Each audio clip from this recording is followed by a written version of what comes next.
Year was goody. Back with another one because Raider Nation needed another one. This is Raiders football, y'all. This is your Durs.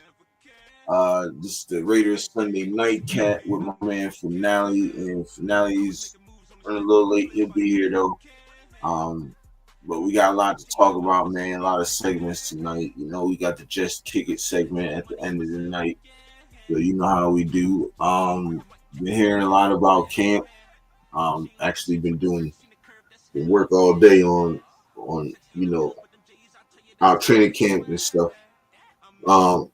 Everything's still good. Everybody's still practicing at a high level, which you would want to hear and like. You know what I'm saying? So salute to the team, man. Excuse me.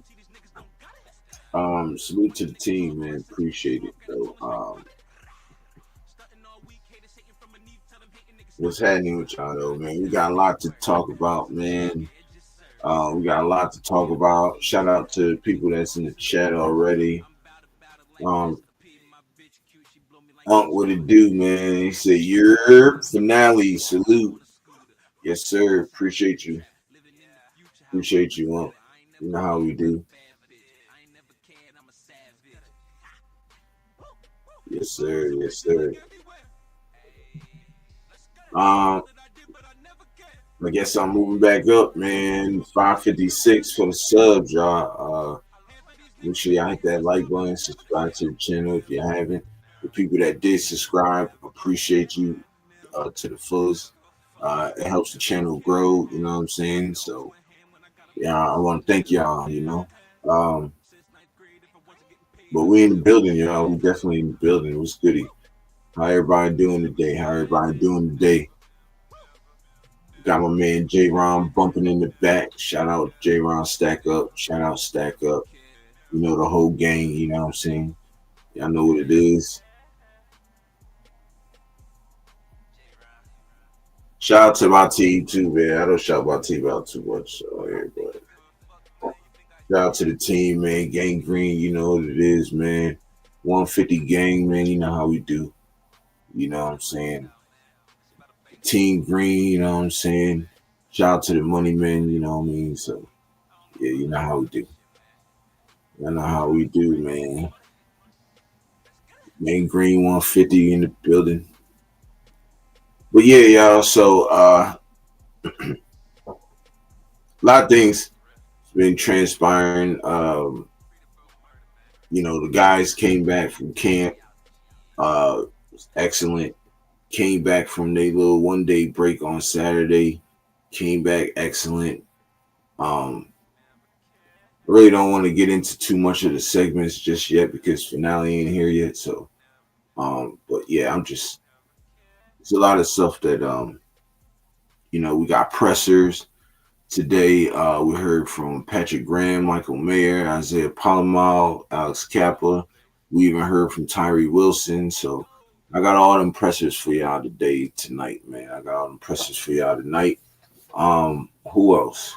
I don't want to forget nobody else. The Adam Hill and Vinny Bonsignor will be playing that also. So yeah, just getting their takes on the stuff and you know what I mean, and seeing how they do stuff. So I think that's gonna be dope also. So y'all look out for that.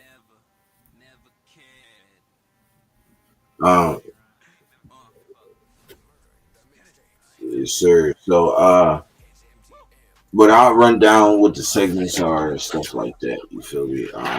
So there's a segment one. You probably gonna be like, "What? Huh? What's this?" Nah, I got the notes back with the notes. You feel me? So, segment one is going to be Genty struggling with playbook.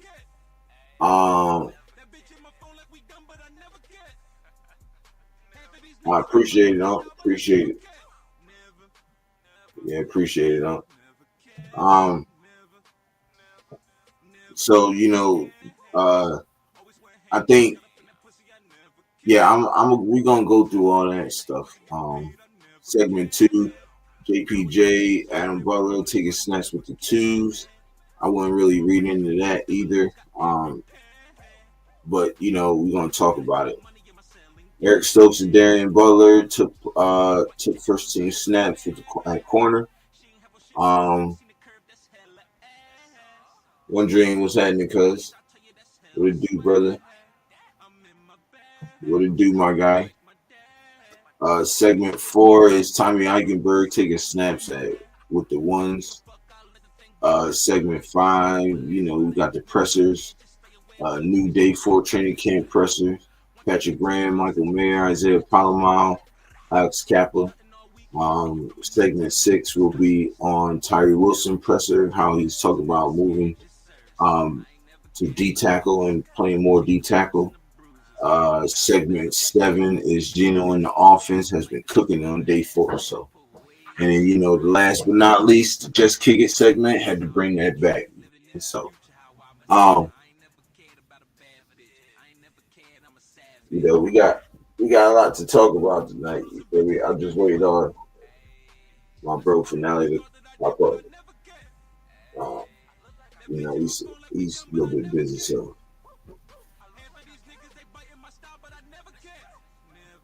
One Dream salute. Sacktown said. One Dream said. Sacktown, what's up, bro? I never can.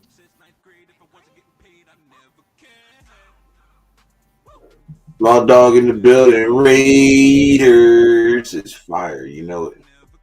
Appreciate everybody pulling up, man. Y'all make sure y'all hit that like button, man. We moving up, man. 556 on the subs, y'all. So sub them up. Like it up, stub it up. All that good stuff. You feel me? So.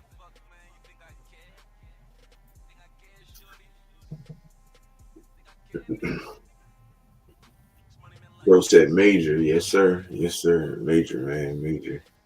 We trying to make moves, man. Also, y'all watch out for the interview August 26th with the Violator.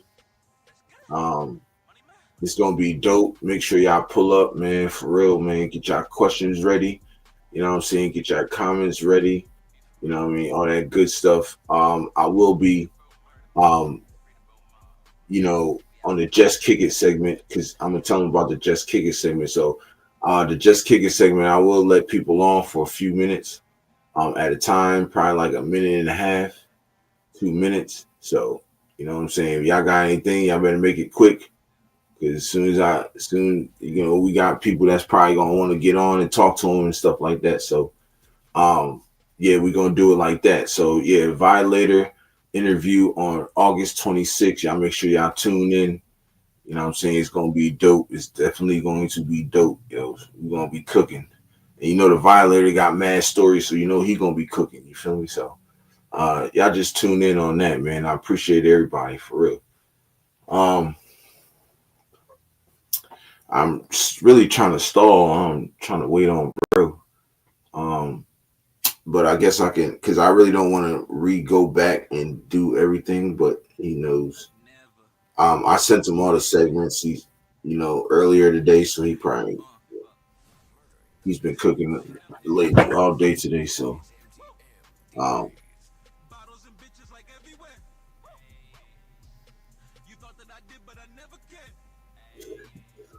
matter of fact, I'm gonna hit him up. Let's see. I'm gonna hit him up and let's see if he's ready.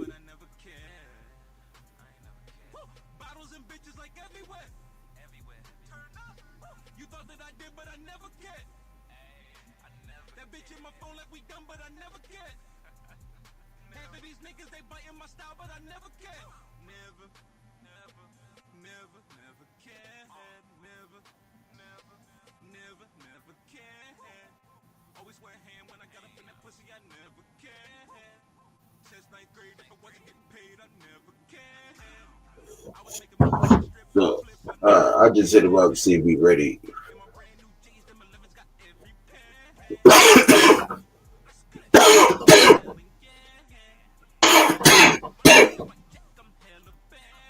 Brady Paul in the building, my brother. He said Raiders. Sorry for the squeaky voice. I'm getting ready to call. But yeah, man. Stack Town in the building said Brady Paul salute. Yes, sir. So I guess I can, go into what we was talking about because he didn't hear me yet, or he probably busy. So, um,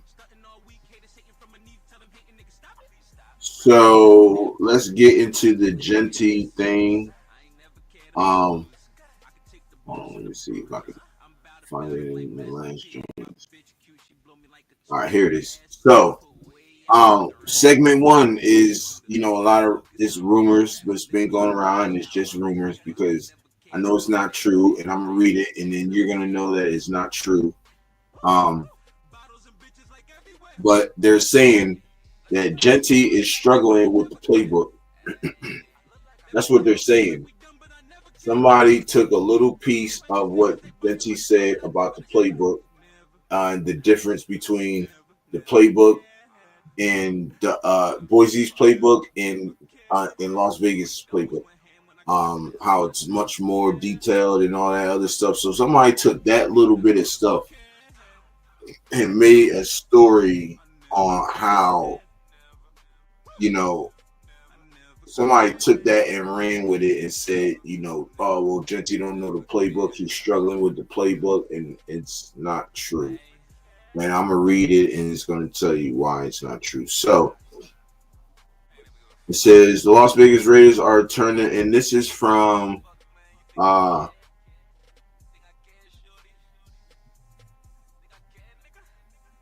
this is uh this is from Yahoo Sports, and I'm trying to figure out who wrote it. So Lorenzo J.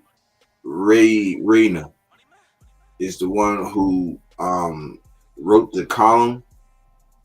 So we just gonna get right into it, y'all. You feel me? So it says the Las Vegas Raiders are turning to 2025 NFL training camp to get Ashton Genty up to speed, more so on the playbook side of things.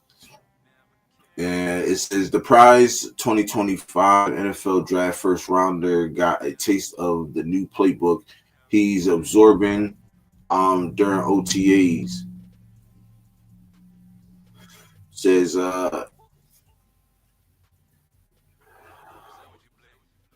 says Genty is fueling hype even among Raiders teammates. But late July presents a different animal that Genty admitted he's adjusting to. He revealed to reporters Thursday what his biggest league adjustments is right now. It's the size of the Raiders playbook new offensive coordinator Chip Kelly has for him. Just how many plays and knowing the level of detail being even higher, Genty said. so much so much more plays to remember. I'd say that's the main thing. So then it goes on to say, while Kelly has an NFL playbook, it's also been used collegiately. I don't know, his previous coaching stops at Oregon, UCLA, and more recently Ohio State. The latter university watching 1,000-yard backs come out of Columbus via Kelly, Quinshon Judkins, and Trevion Henderson. Size point to the Boise State standout fitted nicely into Kelly's scheme, especially with breaking tackles as his primary strength. But still, Genty is diving into one area he's honing in on amid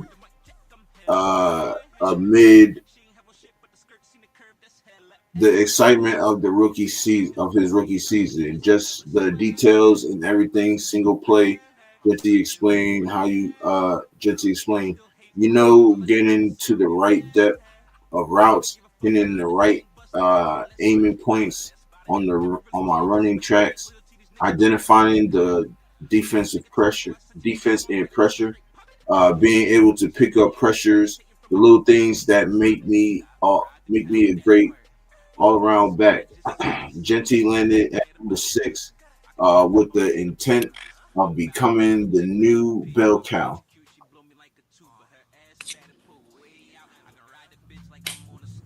My guy, What's we got good? my brother in the building. State your name, gangster. Damn shit. What's good? You know it, you know it, you know it, you know it. Finale stack up in the building, y'all. Yes, sir. Yes, sir. That's what we talked about. Okay, Started off, okay, bro, okay. talk Hold about the on. playbook. Yeah. Hold on. Jeff. With all due respect, bro, I'm gonna have to say this, bro. With all due respect, my brother, and I mean this with all my heart, with all due respect, bro, you come in here and you always have some negative to say about whatever I'm doing, bro.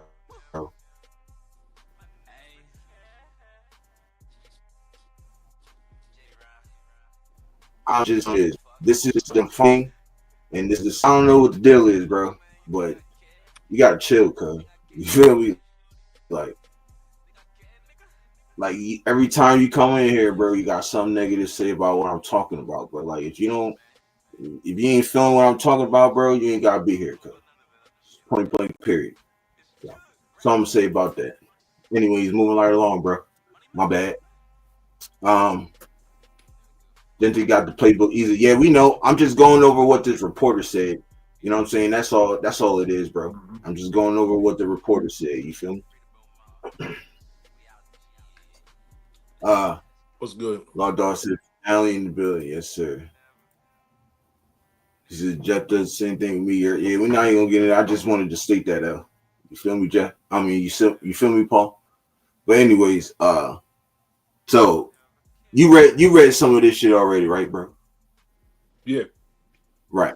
All right, so you kind of know what I'm talking about, you know what I mean? So, all right, so where I was at? Okay, so Genty landed at number 6 with the intent of becoming the new bell cow back for Pete Carroll. The former Seattle Seahawk head coach rode Marshawn Lynch to the Super Bowl title in 2013, then later turned to Zach Charbonnet before parting ways with the franchise. It says the Heisman Trophy finalists now will aim to improve the league's worst rushing attack from 2024 and rebuild it. This I was kind of confused with, bro, because I'm like, what? But maybe he's talking about next year. You know what I'm saying? And Maybe. and I don't I don't you know.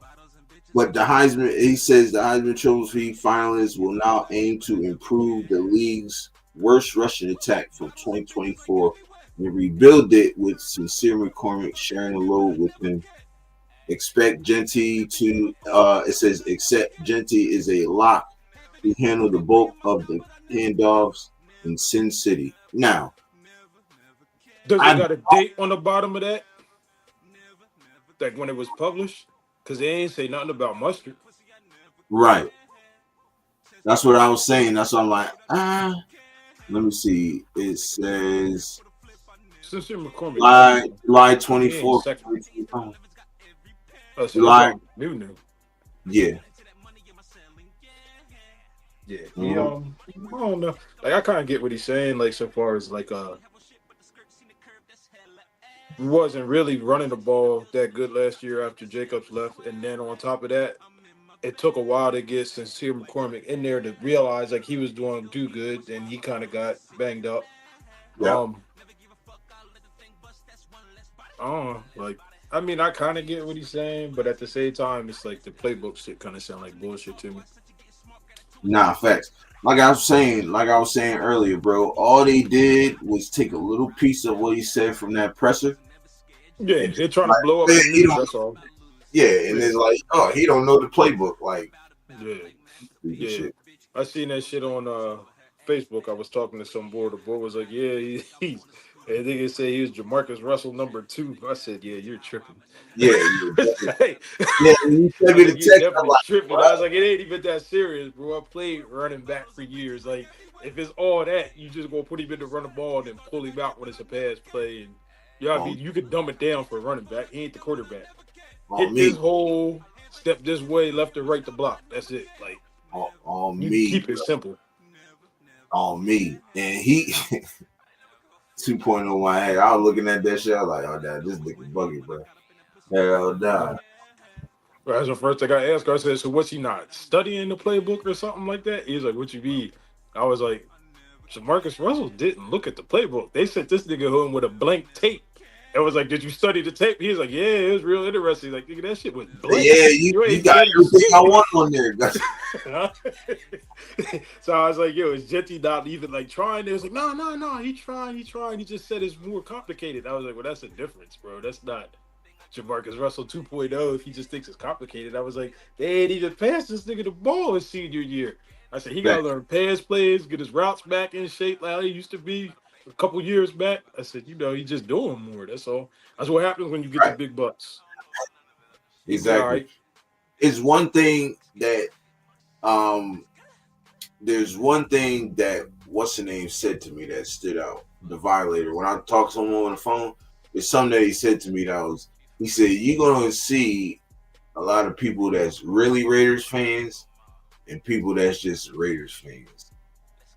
And that shit been sticking with me ever since that conversation I had with him, bro. That shit was crazy. I'm like, yeah, you're gonna see because you got that them the ones he talking about right there.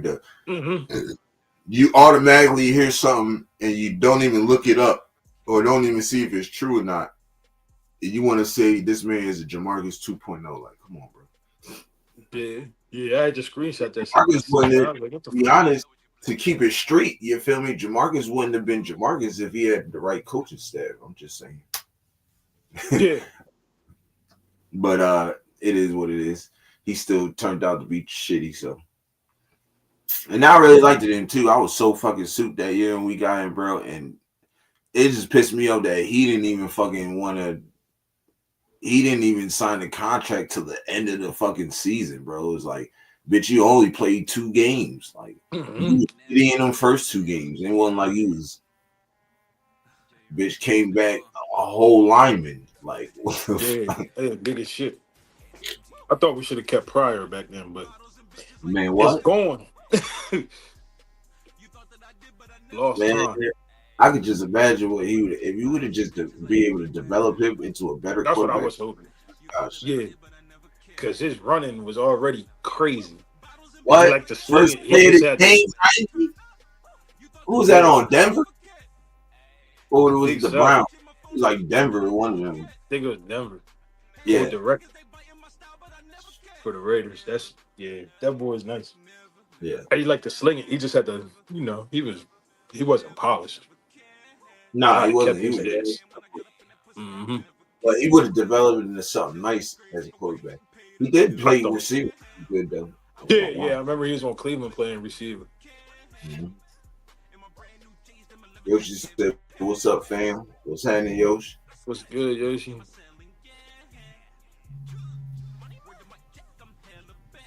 But yeah, y'all. So that's what we got on that. I mean, you got anything else on that, bro? Shit, Nah, I know that was it's just beginning. BS to stir the pot up a little bit. Like I said, the only thing I can really see that holds any weight with that is he's he's gonna do more than what he did At in Boise Boise, his senior yeah, year. Yeah, like Boise, they was like, yeah, you genty. You only need about 6 plays. You gonna get right. 200 yards this game. like, That's like, it. you That's know what I it. mean? They definitely keep it simple, stupid with him. Like we know, we give him the rock. You get a couple blocks out in front of him, he good. Like Right. he's in the Chip Kelly offense now. Like If said you ain't shit doing gonna this be shit, intricate. hell Yeah, yeah. If say you ain't doing, you gonna need more than just running, nigga. Shit. yeah, yeah, yeah. It's gonna be intricate now. He learning. Hook you up, and you just gotta follow my lead Mm-hmm. on me. Shoot. But so um segment two, y'all. Segment two. Um, JPJ, Adam Butler taking snaps with the twos, bro. What you think? Twos. It's nothing to I look don't, into. I'm gonna tell you that right now. Like it's I don't know what that is. I almost feel like that's like it's somebody on the twos on the line that they like, and they try to develop them faster. And the old saying like steel sharpens steel. So you might have these twos, and you might have one of these linemen that's a two that you like, but he's with the other twos and he's shining too much over them other twos on the line. So let's right. put a couple starters in there so he kind of, you see how JPJ be saying, nah, like you got to pick this linebacker up when you do this. You got to do this when you. So then he kind of, help him develop. I was like, the only thing I was thinking, because I was like, this nigga JPJ is not playing the fucking second string. I don't care if they No. say, oh, you ain't playing center no more. You got to go back to guard. Like he's starting. So I don't, I think that's a help the other lineman that's not on the first team type of thing. That's the So captain of the lineman. Let me put you down here, help them right. develop. It's like having a coach on the line. Well, you know who's playing the twos. You know who's playing with the ones. Meredith was at center the last 2 days. Mm-hmm. Mm-hmm. So, Yeah. what Pete said was we're trying everybody out. Everybody's running with the ones. Mm-hmm. We're trying Mm-hmm. to see where people are at. You know what I'm Yeah. saying? A lot of reports in here. You know what I'm saying, on the next segment. You feel me? Like, I don't think it's really people want to be in panic mode so much. Like, oh Solidify no, teams. not JPJ. Why is he with the twos? It's like, calm down, nigga. Calm Nah. down. They're trying Nah. to see where everybody is at. Mm-hmm. You know what I mean? And they're gonna be doing that even when the pads is on. You know what Yeah. I'm saying? This ties into segment three. Eric Stokes and Darian Porter taking snaps at the ones, but we already knew that. You Mm-hmm. know, they've been taking snaps since OTAs. That's it. Yeah. Yeah. So, Mm-hmm. um, but yeah, Darian Porter Nice. did get beat by Bowers on that play. That motherfucker was nice. Did you see Yeah. that shit, Nah. Nah. bro? Who was This covering? nigga Gino was fucking threw a dot. When I mean a dot, nigga, he threw a dot to fucking goddamn Brock Bowers for a Mm. touchdown.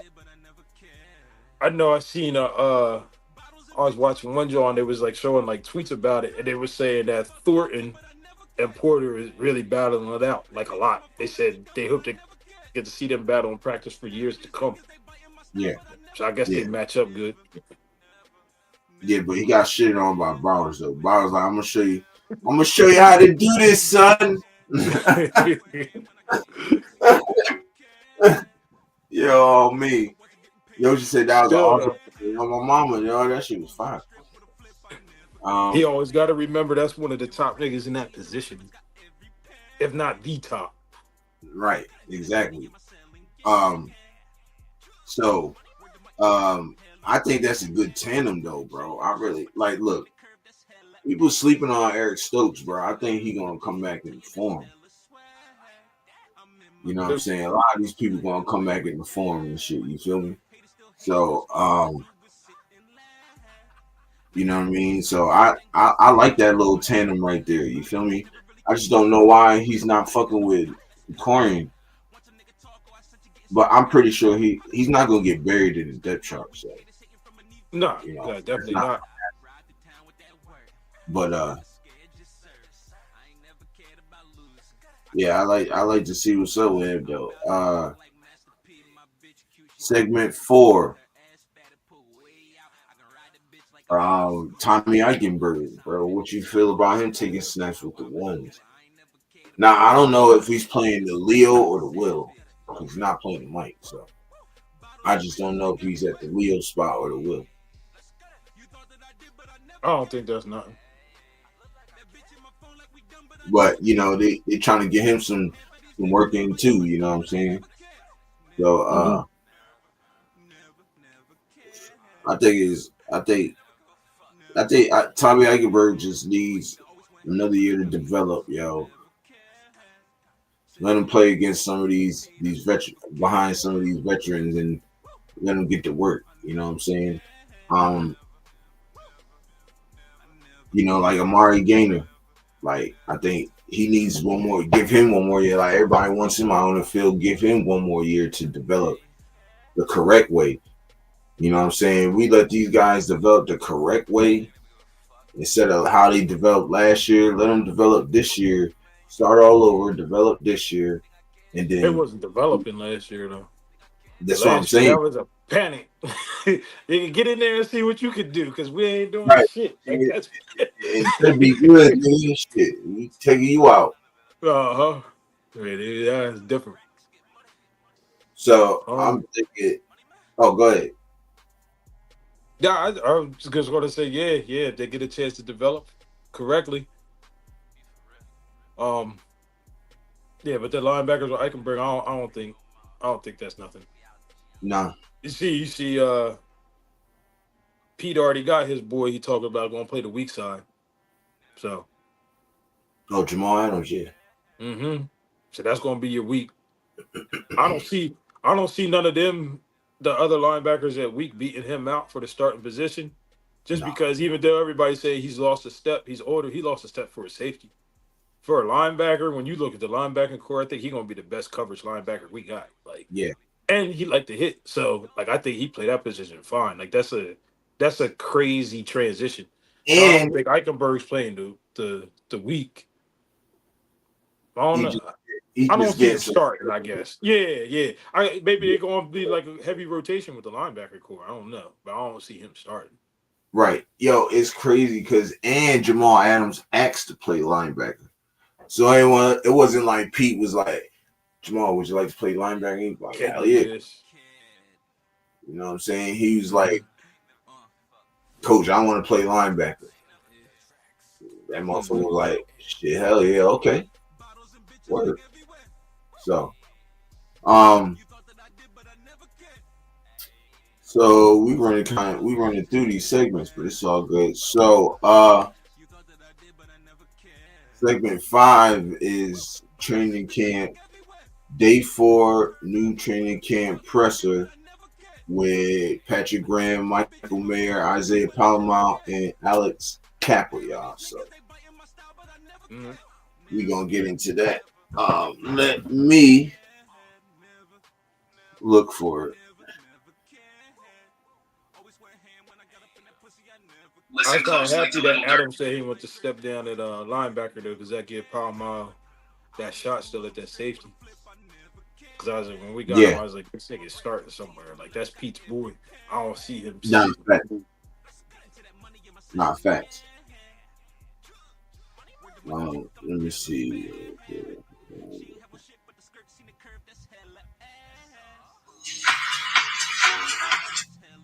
He looking for something right now. His stick. He probably don't see the screen. Oh, what's good, head stick? What it do, my guy? Bro said you're with a shake like my nigga. You know how we doing it. You know how we doing it, bro.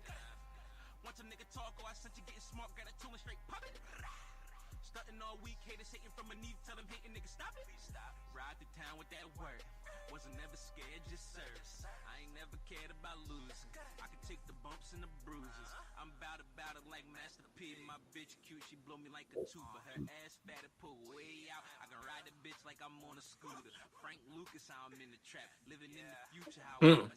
Playing that J Ron. I You ain't know talked to this. that nigga. Yeah, his birthday was yesterday. Oh, for real? Hmm. Damn. Man, I wish that nigga had happy G Day, I man. think his girl's birthday today. They usually go to AC or something because their birthdays is back to back. My word. Mhm.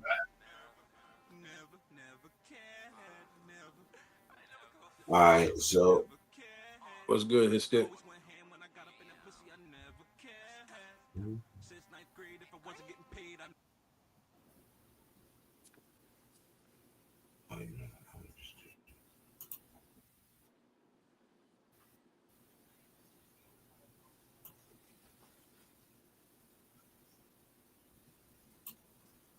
all right, shit. All right, here we go.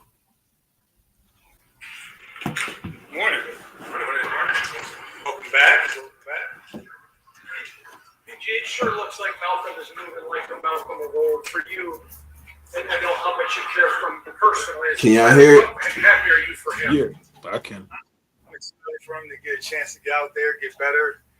Glad he's back. His energy, both on the field and in the classroom, it's infectious. And the fact that he goes out there and he executes at a high level, it's always encouraging to see that. And it's a good example for the other players. You just got a Jermaine pretty late in the offseason process. How has he done in terms of picking up what you want, and what can he bring to the defense? Appreciate it. His stick. He's done a great job. Been real diligent, finding extra time to meet, putting his, getting his eyes in the playbook and getting used to how we do things. Again, he's been playing with a good defense for a long time. He's done a lot of goals when he's at the other place, so he knows football, so that's a positive. And I'm just happy to have another weapon out there on the field. Rotated cornerback since OTAs. What have you seen just from the competition perspective? The thing that stands out, they have a brotherhood, I would say. You see them hanging out in the cafeteria, downtime at practice. All working on their craft together. The thing that's encouraging, you see a lot of length out there and a lot of speed. It's a space game in this league, and the receivers just keep getting better. I wish LSU stopped having receivers. Maybe we would have less. They just have a whole bunch of receivers out there. But we got a good collective of a good group of fast, long guys. And then tomorrow we'll get to the physicality part in terms of seeing who's going to be able to support the run, see if we can get their hands on people and press. So I'm encouraged. Along those lines, you guys did make a lot of changes. Not a lot, but changes at quarterback. But Cameron is the guy that's been here. They got thrown in the fire a little bit. Got thrown in the fire. Dave, what's up, bro? What about his progress so far? Little Raider, what's happening? For me, the best thing that could have happened, I just love the fact that, the room is competitive. There are a lot of good guys in there, and it's driving all of them to improve because you have you got to be ready to go. There's a lot of good players in that room, so not to single out Cam, but the thing about Cam, he works really hard. He corrects his mistakes, and he has all the tools. He's long, he's fast, he's physical. We'll evaluate that a little bit more tomorrow. But I'm just real pleased with the progress he's made from rookie year to now. To be able to rotate younger guys in and get them another taste of what it looks like maybe to run with the ones or even the twos. They all got to get their experience out there on the field. The field, when we go out there to practice, and it would be funny if you guys just track the amount of time from the head coach to the coordinators to position coaches, the time they spend on trying to make every minute of practice right, because it's truly the most important thing we do. I love my PowerPoints and the presentations on the playbook and all that stuff like that, a little speech here and there, but none of that stuff really matters. It's all about practice. So being able to rotate those guys, Joe and Emrob doing a good job of rotating them is priceless, and they need those reps out there. They need those reps. Could you talk about Jonah Lalu, please? Mm-hmm. Do you have just open question? Oh, okay. But what's happened, there's going to be a bigger role up for Red. See the smile on my face. Jonah, I just remember when he came for the local pro day, and he did a good job over there, the local pro day. Then he got drafted by Indianapolis, got cut, we got him, and I just saw a raw player with a lot of the physical traits that you want at the position. And so when you have those traits, and then you combine that with the work ethic he has, and I would say the coaching he's getting from the position coaches, the coaching he's getting from the players, the examples like Max, like Adam Butler, he's trending the right way. He's still a young player. Not that matters. He's a technician. He's physical. He's smart. And he's accountable. A lot of the things we're looking for. You see it linebackers like Devin and Randy. Not only do those guys help the team, but how do you think they help the guys kind of like behind them, like a Tommy Eichenberg? I think a big part for those young players to see examples of how to do it. Just like right now for me, I'm Pete's my example. I'm learning how to a different approach, and it's important to learn from the people that have done it before. So that's always a positive. You see their example. If you don't know something, you can ask a question. It's all applicable to me. If you look at me as a defensive coordinator. I could ask Pete. I could talk to Pete. It's the same type of progression, like the same process with the player. Versatile guy like Jeremy Chitton out there. He's big, he's fast, he's physical, ball skills. It's wonderful to have him as a weapon out there. And then on top of that, the communication and him being able to communicate what he's seeing out there, not keeping it a secret, helping his fellow players out there. That's the more. If we could be a noisy defense pre-snap and be a physical defense post-snap, Ben, what it do, bro? Trending in the right way. You said, what about Jamal Adams? Yes. He's only been there a couple days, but what have you thought? I mean, it jumps out. Each year is different, but his track record: physical, fast, dynamic playmaker. We saw some plays out there on the field. We'll find out some more tomorrow when we get the pads on. Great communicator, good energy, and it's been a pleasure to work with him. We've seen Tyree take reps inside in the past. It sounds like he might go a little bit more, try to. What does he bring in that versatility? Inside, outside? And what do we see from inside that might be beneficial? So once you bring an athlete like Tyree down there, so Tyree's long, he's got quickness, he's got play strength, and when you bring that down, it's a different matchup for the guard.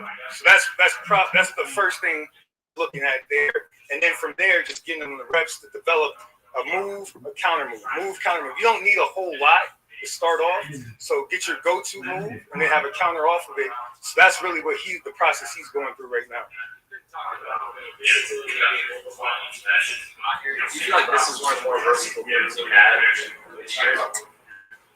There are several positions that give us some flexibility in terms of being versatile with the scheme. It's not quite as versatile and complex as everybody makes it out to. I try to tell the guys all the time, I'm trying to keep it down to 5 things I'm asking you to do.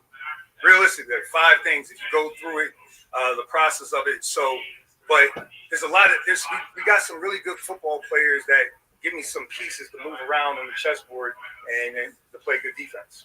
So it's just him continue to mature as a leader, more and more confident. The success he's had is building his confidence, and as a communicator, he's going to be a main part of that in the middle of the defense. One of the main people communicating. The position calls for it, but he has to take it to another level there with the communication, and that's what I'm looking forward to the most. How much are you trying to embed that these first couple of weeks so it just becomes competitive or contagious as we reach I'm sure Coach talked about it. This relationship. We're in those relationship-based business, and so with those relationships that we build off the field, on the field, it makes it easier to communicate. Just right between the eyes, communication. Whether something's right or wrong between the players, coaches, the players, players, the coaches. And then on the field, in order to play defense, there's a lot of grass we're out there defending. If we could communicate effectively, be a noisy defense and kind of cut down the variables by seeing a cut split, seeing where the quarterback is, if he's under or in the gun, and cut down the variables, that puts it back in our favor a little bit because they have a play called and we're reacting to the play. Make the transition from safety to linebacker with you guys. I don't know if you coached a guy that made that transition before, but what kind of goes into pulling that off? Really, when you look at linebacker, safety, however you put it, just talk about just basic cover 3. If the safety's rotating in the box away from the nickel, he's no different than the will if you sent the rotation the other way. Yeah. There's a lot of similarities to the position. I've coached plenty of guys that have done that, and you see the trend throughout the league. There's dime packages. They're getting linebacker reps, so it's nothing foreign to him. Thank you. All right. So, bro,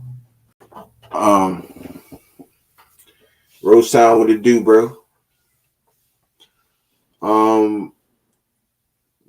Sounds like Pat got what he wanted, and that motherfucker happy as hell. Yeah, pretty much. He can't wait to. Yeah, he can't wait till tomorrow. Put on the pads, boys. See what he really can do. But they're gonna get chippy. Exactly, and it seems like he know what kind of guys he want out there. You know what I'm saying? Like you said, everybody running with the ones just to see where everybody at. You feel me? But they, just to get everybody sharp still. You feel me? And this is the shit we wasn't doing last year. Mm-hmm. They ain't had Patrick doing this type shit with his defense. No. And it's new to him, and he's liking it and he's loving it. And that's the good thing. When your head coach, when your defensive coordinator or any coordinator likes the shit that they doing, bro, sky's the limit for the defense. You know what I'm saying? What you got on it? Pretty much that he definitely shoot at what he got. You know what I mean? They high up on the safeties. The linebackers were Adam dropping down in there. I think it hit stick had made a comment. He was saying it's going to be crazy the weak side blitzes you get off of Adams playing weak side linebacker. How quick he's going to get to the ball. Which as soon as he said that, I was letting the pressure go, so I didn't want to say nothing. But then I was thinking if weak side is with Max already going to be double covered. Yeah, I mean they doubling down blocking on Max. You send him on a blitz, that's a wrap. Like that's a crazy idea. Yeah. But for the pressure, he seemed like he finally got what he want. He touching base on a little bit of everything. They moving people around, first team, second team, to try to see how you fit when you playing against a one. Right. I don't know. He seemed like he happy. He happy with what he got. You can't, you know what I mean? That's what you want to see. Ain't a whole bunch of bullshit this year. Right. Now Wilson, I think Wilson gonna be at Tyree gonna be at D tackle full time, bro. For real. Mm-hmm. Pete keep raving for him on that position, bro. Mm-hmm. And they say he's playing like fucking really good. He said he put on some muscle. I saw one John is like he put on some weight, and then it's like it's all good weight. It's muscle. So Right. All right. Right. And that's where they want him to be at. You feel me? Mm-hmm. We'll get into that because that's the next segment after this. Because he said something that's interesting, and I'm pointing out during there when he talks about it. So, you got anything else on it, bro? No, go ahead. Play this next one. I think this one is Isaiah Palomar. Leadership role, being a big communicator out there. That's been a big word that he used today. How we see the defense respond. I think it's part of our job description as safeties. We have to communicate. With a quarterback to the defense, so it's on us basically to make sure everybody's on the same page. And if it's not, there's really only two people to look at, and that's safeties. So when stuff like that goes awry, it's on us. But I like that responsibility. It puts me in that leadership role, like you said. But I think it's on everybody in the room to really be in the playbook, understand what we're supposed to be doing, so we can understand how we're being attacked. How's the first? I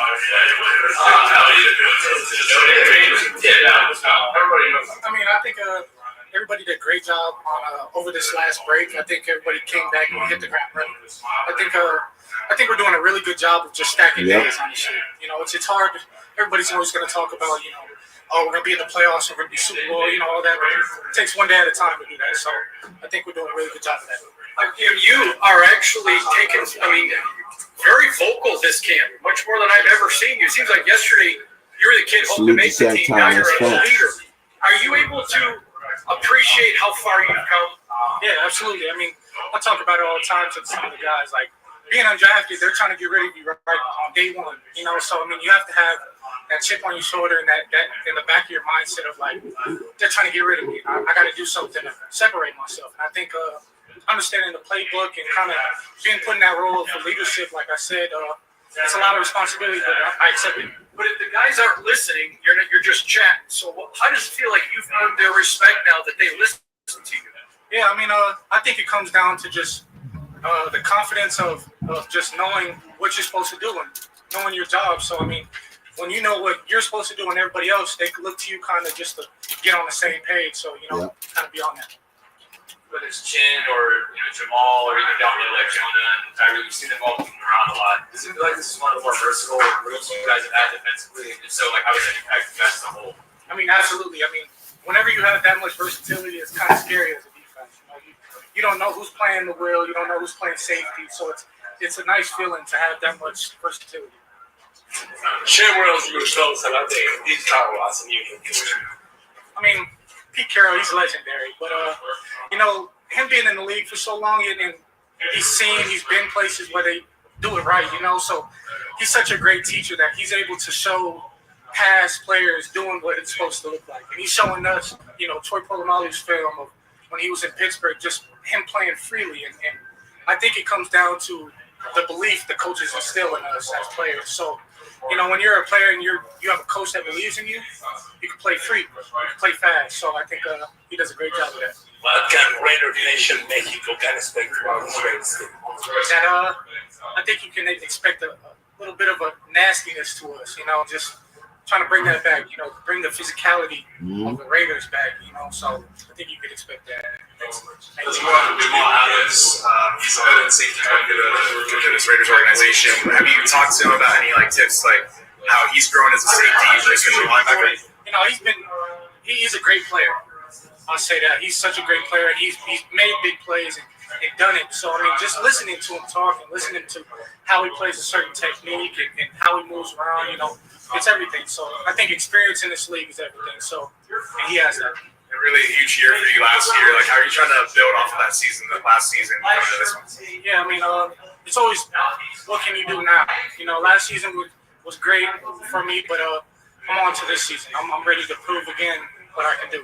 How comfortable is it coming into this defense with all the coaching changes that you've experienced here at Sam and Patrick Graham? I mean, changes are going to happen. It's you live and you learn. You learn from the past coaches, and you try to remember what they taught you. But having Pat Graham here is everything. He's a great coach. He's been getting better each and every year. Learning from his previous mistakes and getting better. So I mean, I think that shows on the tape that we're progressively getting better, and I think that's all we can do. Appreciate you guys. Shit, hell. When a player says a coach is getting better, now that means something, bro. That means he telling them to do more shit they like to do. That's all that means. Exactly. And he listening. That's the shit they need. You know what I'm saying? Palomar gonna cook this season, bro. Yeah. I just gotta say that. That nigga gonna cook this season. And I think Pete gonna get I keep saying it, bro. I don't mind sounding like a broken record, though. Pete is gonna put these guys in a position to succeed. Period, bro. You heard they saying it. They're telling us this. It ain't like they just saying it. This ain't like the previous years, bro, where they all say all these good things and it never transpires to the field, bro. Everything they saying, bro, is gonna transpire to the field. Because Pete Carroll gonna he's gonna put it in their heads like, bro, y'all saying all the good shit, y'all saying all the right shit, but this is what the fuck y'all really need to do. It need to show on the field. If it don't show on the field, y'all niggas just talking. So and they see that. So now, is I mean shit. Look, probably I don't know what he talking about, bro. And probably I'm gonna watch. He gonna cook. You heard what Patrick Graham said about him. Yep. He's a future leader of the team. Yep. Go ahead, bro. You can cook. Yeah, I mean, that's what I was really thinking. Like, you could tell Isaac ready to roll. But as like I was saying, Patrick Graham said, he's a future leader of the team. Like, he's already seeing the development in him. And he's going back and he's saying, the coach is saying, I see the development in him. But then the player's going back and saying, yeah, the coach is getting better. Right. You know what I mean? So right there, that means they clicking. Exactly. It's something that he's telling them to do the defense scheme now that he's like, oh, I get it now. You know, like Right. something's clicking. Right. And you see what he said, right? He said he got us watching Troy Polamalu tape. And in my mind, I'm like, nigga, you been watching that nigga tape since you was a kid. So I already know how you come, bro. You Yeah. feel me? This shit is like old to you. Yeah. You know what I mean? So I thought that was dope that he brought that up and shit. For real. It was good, eh? Professional E, my guy. What's happening, bro?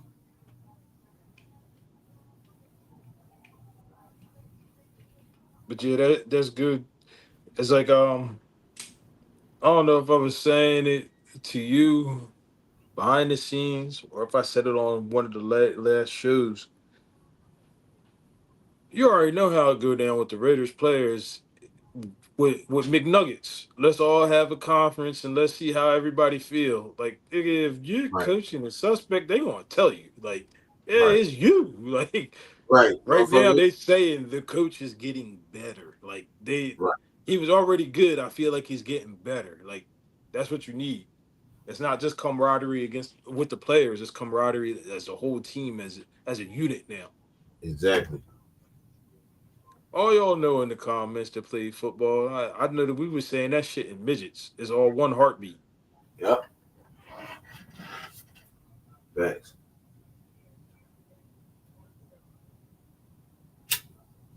with your teammates and your coaches. Then they finally clicking with the coaches because I know the last few years They were clicking, but they weren't clicking. couldn't. Yeah, yeah, you couldn't I know really. last year nobody could cook, nigga. Mark Davis couldn't even cook, goddamn, for real, for real. So I'm saying, so you know what I mean. With that being said, we need to figure out something better, and we did. Was good, Chewy. You know what I mean. The philosophy is different. You know what I'm saying. How you being talked to is different. You're gonna hear what I ain't even gonna get into what Michael Mayer says. Michael Mayer goes last, but I think it was dope what he said. We're gonna get into that. But yeah, bro, that's all you got anything else on Palma? Nah, go ahead. Chat, y'all What's got good, anything Chewy? on Palma? He said, y'all got All anything right. else to say about Isaac? Chewy, what's happening, my brother? Appreciate you pulling up, cut. All right, so let's get it. Alex, have you told Gino This is Alex about Kappa, your y'all. sword and what you're hoping for Christmas? Yeah, we got a long time before Christmas. I really like my sword though. That's a very cool gift. I'm sure Gino will take care of us, but we're still building our relationship. You know, it's still early on, so too early to ask for that. Did you watch quarterback? I have not watched it. I've seen some clips, but I didn't watch it. For you, talk about getting this offense, and I know it's an adjustment, but you're a veteran. It's not like you don't know what you're doing. How do you feel like the team's grasping this new offense? Really good. It's just when it's new for everyone, there's a lot of details to lock down. There's a lot of different scenarios, different fronts on every play, so you got to discuss every detail. So that stuff arises during camp, and we got a lot of that work during OTAs too. So it's definitely been a lot smoother in camp because everyone has an understanding already from OTAs. I noticed something in OTAs, mini camp, and in this training camp that surprised me a little bit. You're competing with those young Irish guys every day, but you're coaching them, you're leading them, and that's part of the reason they wanted you was that leadership. Would you talk about that dichotomy of you're a leader, but yeah, I'm still competing with the guys I'm trying to help? Yeah, if you can't compete, then you don't belong out here. So everybody's got to compete. His stick, I love you, bro, but you gotta rewrite that shit. They're gonna play the best guy. Nigga said Isaiah Palmer about to eat the box. Working with the young guys is what I like the most. I love passing along what I've learned. Trying to help them get good young players on the O-line. And it's been cool seeing them grow already. It really is my favorite. Eddie got the strength. Defense. How excited are you as an offensive lineman just to be able to get the pads on and smack them in the face a little bit? Yeah. There's going to be smacking both ways. You know, it's not a one-way deal. So it'll be good tomorrow. It'll be competitive. That's when it becomes a little more realistic. But, I mean, it's good work. I'm a firm believer you can get good work in no pads, in pads, and really any combination you can get good work. And I think we have been. But yeah, it'll turn up a little bit tomorrow. There's been a lot of rotation, kind of like in that interior line. You kind of have Jordan in there a lot. You have JPJ kind of getting reps, everybody kind of doing that. What have you noticed in terms of the rotation of kind of people being able to benefit from being with the first team versus second team and that not really kind of mattering? Yeah, it's just communication. So if you got a different guy in there, you got to make sure you're talking. Somebody you maybe haven't gotten as many reps yet. It's just talking, making sure you're on the same page. And then for me, because I'm new, that's really everybody. Everybody, even DJ, who I've been working with all the time, we still got to talk and make sure we're on the same page for everything. So that really is the key when you got moving parts. You really like what you've kind of seen from Jordan so far. Obviously, he was like kind of a starting guard last year, kind of still trying to rotate around, find a fit. What do you like from him so far? From Jordan specifically? Yeah. He's a good player. He communicates and he plays hard, man. He's a good athlete, really strong. And we're always talking too. We come off to the sideline and we're talking about the previous play. And I like the guys that are engaged like that you can really discuss and make sure you're seeing things the same way.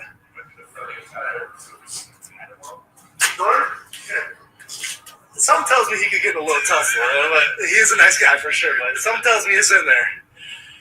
It's a lot of guys that are carrying on the flag. You're kind of excited to talk a lot about offensive line coaching and what that is. I guess, what is that process of fitting yourself into today? Yeah, there definitely is that element, but it's also a new offense. So even for the guys that are here, we're still learning it together. And yeah, I'm just trying to fit in, learn the culture, learn how to work with everybody. It's a great room. They're very welcoming, and they want to learn. They want to teach. So we're helping each other, and we're getting better. Talk about learning a new scheme. When you think about Chip Kelly and what he's trying to implement, what are some non-negotiables from the offensive line that it requires of you to really make his scheme work? That's a good question. Well, answer it, I would say first is being on the same page. If we're all working together, that's the key for any offensive line. And then play fast and play physical, I would say. It's an offense that you get to play fast. And then the central theme of the program is compete. So that's every position, but I think it's really exemplified at the O-line. If you're not competing, you're going to struggle. When you see Gino, Ashton, Ginty, the two tight end sets, how explosive can is be this? so Yeah, it's awesome, man. It's just our job to help them and put them in good positions. It's obvious we have weapons on offense, so if we can compete up front and give them a chance, Gino does a great job of leading us. So. This is Raider Nation Mexico. What can Mexico expect from these Raiders? That's a great question. Okay.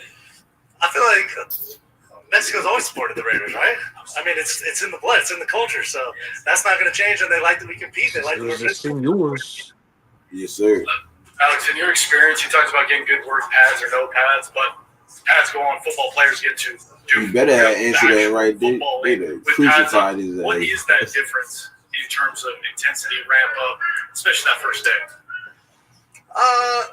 Well, the first day, people's energy is just a bit higher. You see it out there. We're competing already, so the difference is you're wearing pads, so the hits are a little more physical. You feel them on both sides more. It's a little more realistic in terms of the leverage you have to play with in order to maintain your ground and gain ground. And yeah.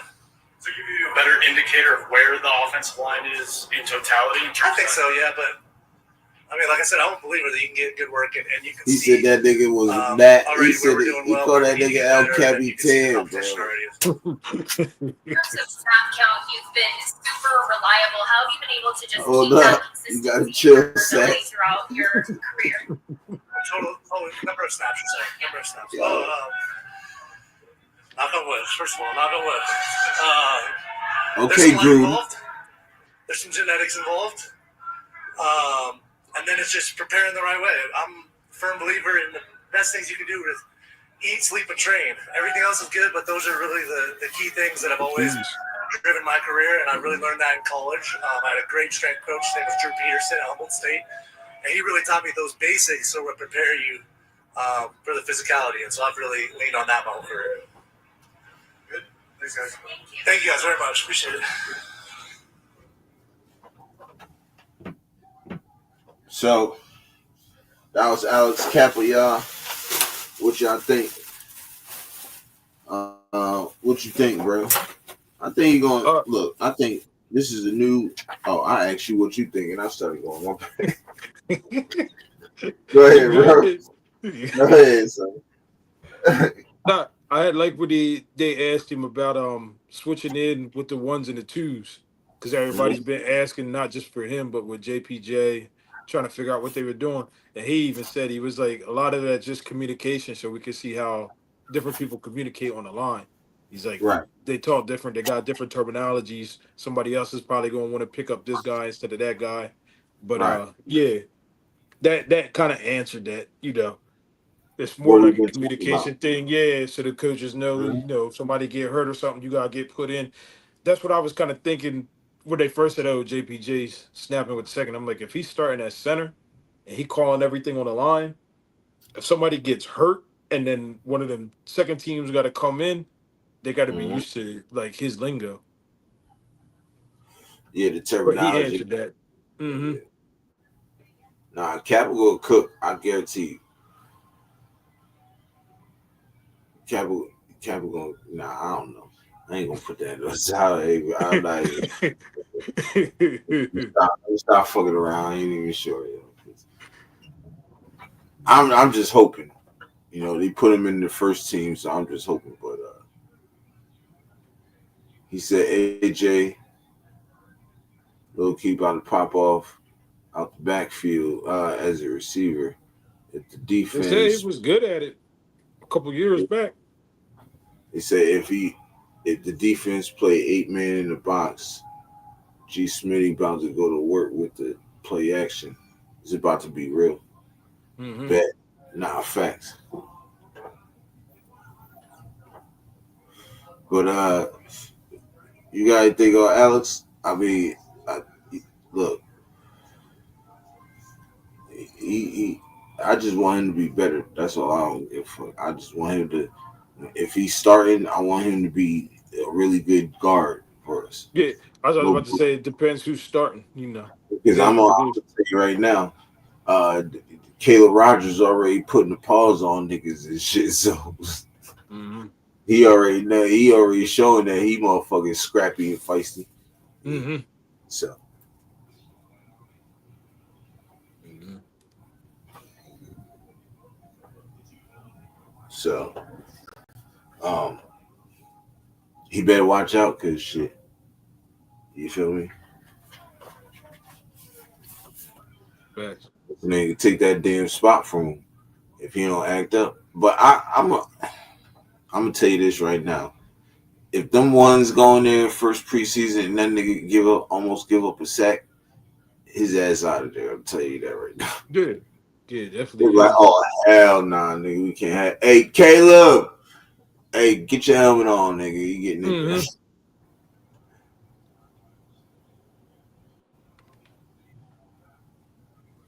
Yeah, Well, yeah, of course. sure. Mm-hmm.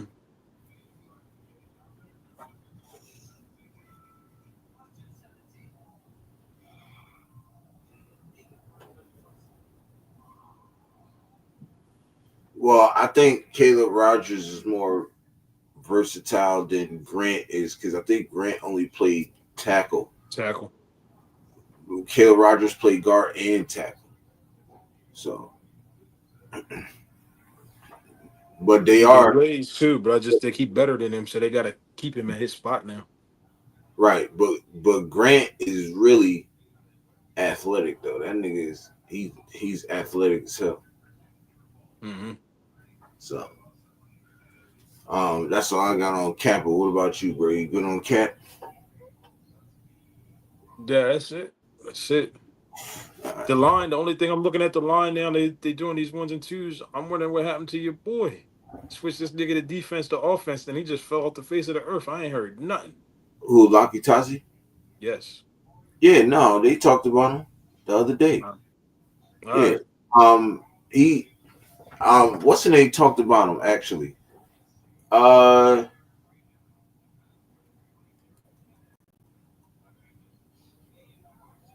Cole Miller. Okay. Yeah, I'll play I'm gonna that look for it you. up. We'll play it too. Just because I don't know if you've seen it. If you didn't see, I don't think you've seen it. If you Mm-mm. say, all right, yeah, we'll play it. We can play that. Matter of fact, we'll play the Tyree presser and then we'll play the Cole Miller presser. No. Bet. This the last player, and this is Michael Mayer. Son, I love you, but it's time you give up these silly little kid games and go into the real world like a real adult. It's time for you to let me skip. Thank you guys very much. Appreciate it. All right, let's get it, y'all. Michael Mayer up next. The culture's been great. The positivity, the uplifting, the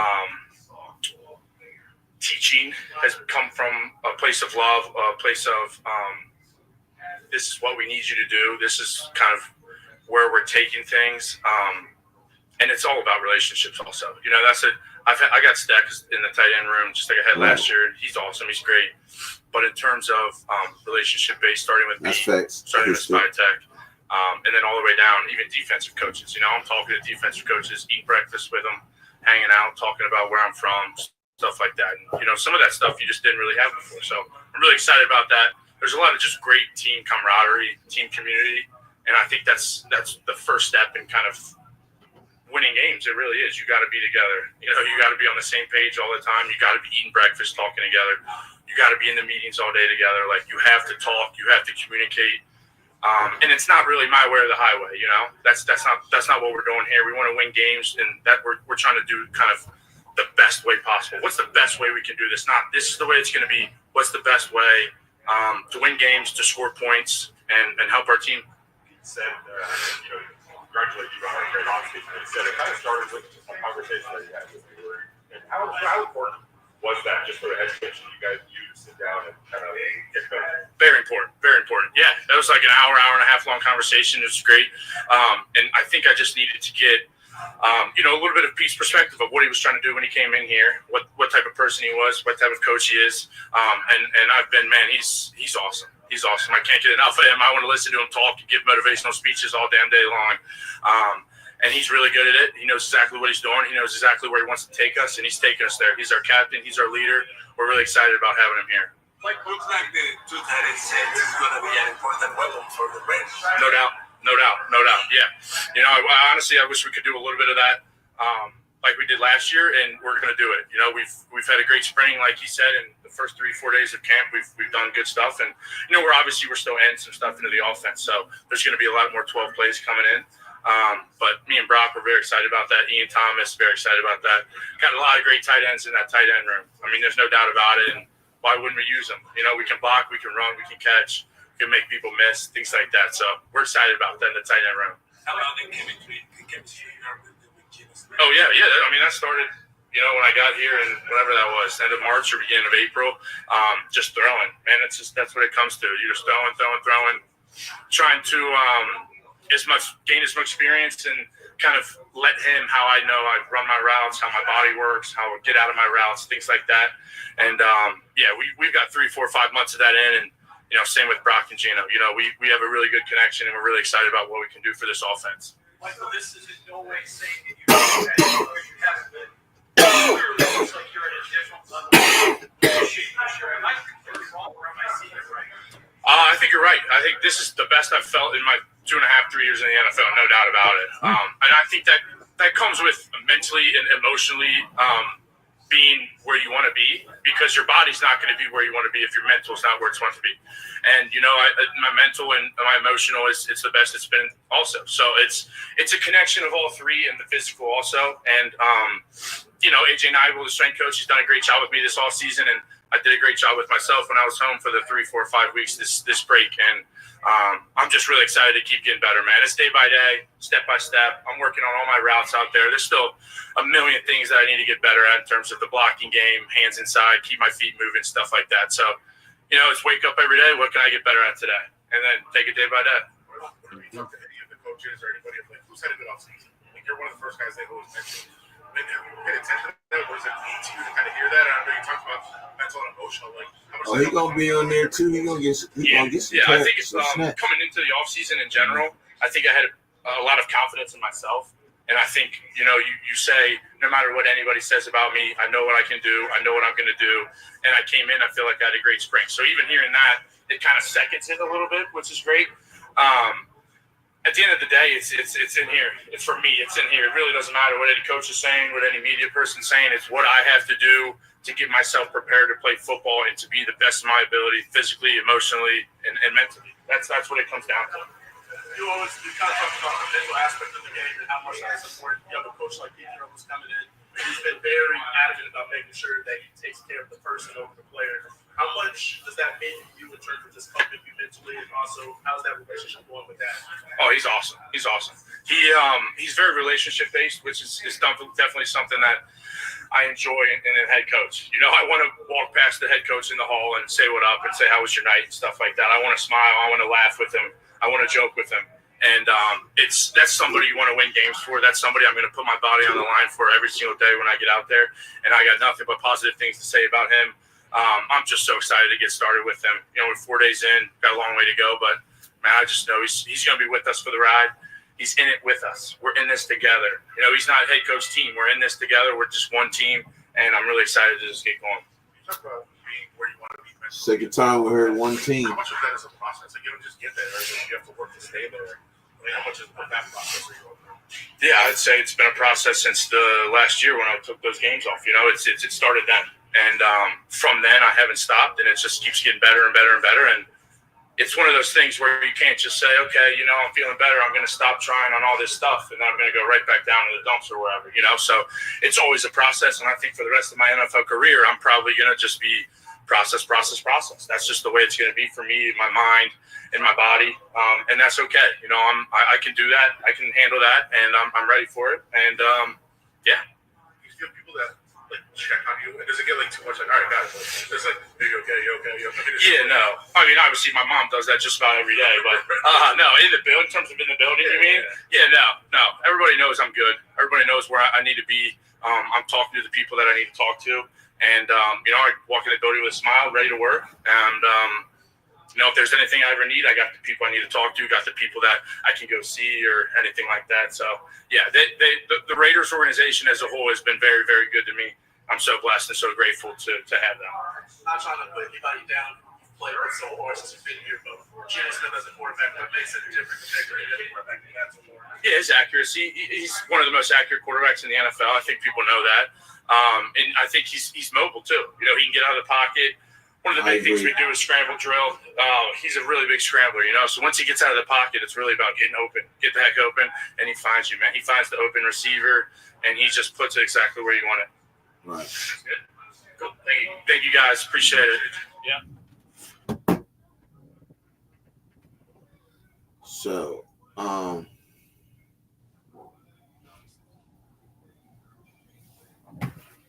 yeah, I gotta say this. Let me go first because I got to say this shit. I think this nigga had a mental breakdown because of the coach. Mm-hmm. That's what I really think. They're not gonna say it, but that's what I really think. The fact that he had to deal with Josh McDaniels BS, right? Then turn around, right, and get some type of fake love, I guess, to Antonio Pierce because he was spilling the beans. If you hear it, if you really read between the lines and listen, you know what I'm saying. And I think that drew him over the edge, and they had to calm him down. They told him to take a few weeks off, so he started, you know, doing the therapy thing and all that other stuff. Because you heard him say he talking to some people. So, you know, he does therapy. And I think that's what it is. Because he says, I want to be able to talk to my coach, laugh with him, joke with him. You know what I'm saying? Ask him how his night was or his morning. You know what I'm saying? Like, and, you know, we now know that Antonio Pierce probably wasn't like that. Yeah. Put on that persona in front of the cameras, but behind the cameras, he wasn't really like that. He might have been like that with the defense. He had his favorites. Right. He didn't really fuck with the offense like that. Right. Talking about he was in the offensive line. I can guarantee you he was in the offensive line room. Like, I can guarantee you wasn't in the offensive line room not once. Where he was shuffling them niggas like a deck of cards, goddamn shit.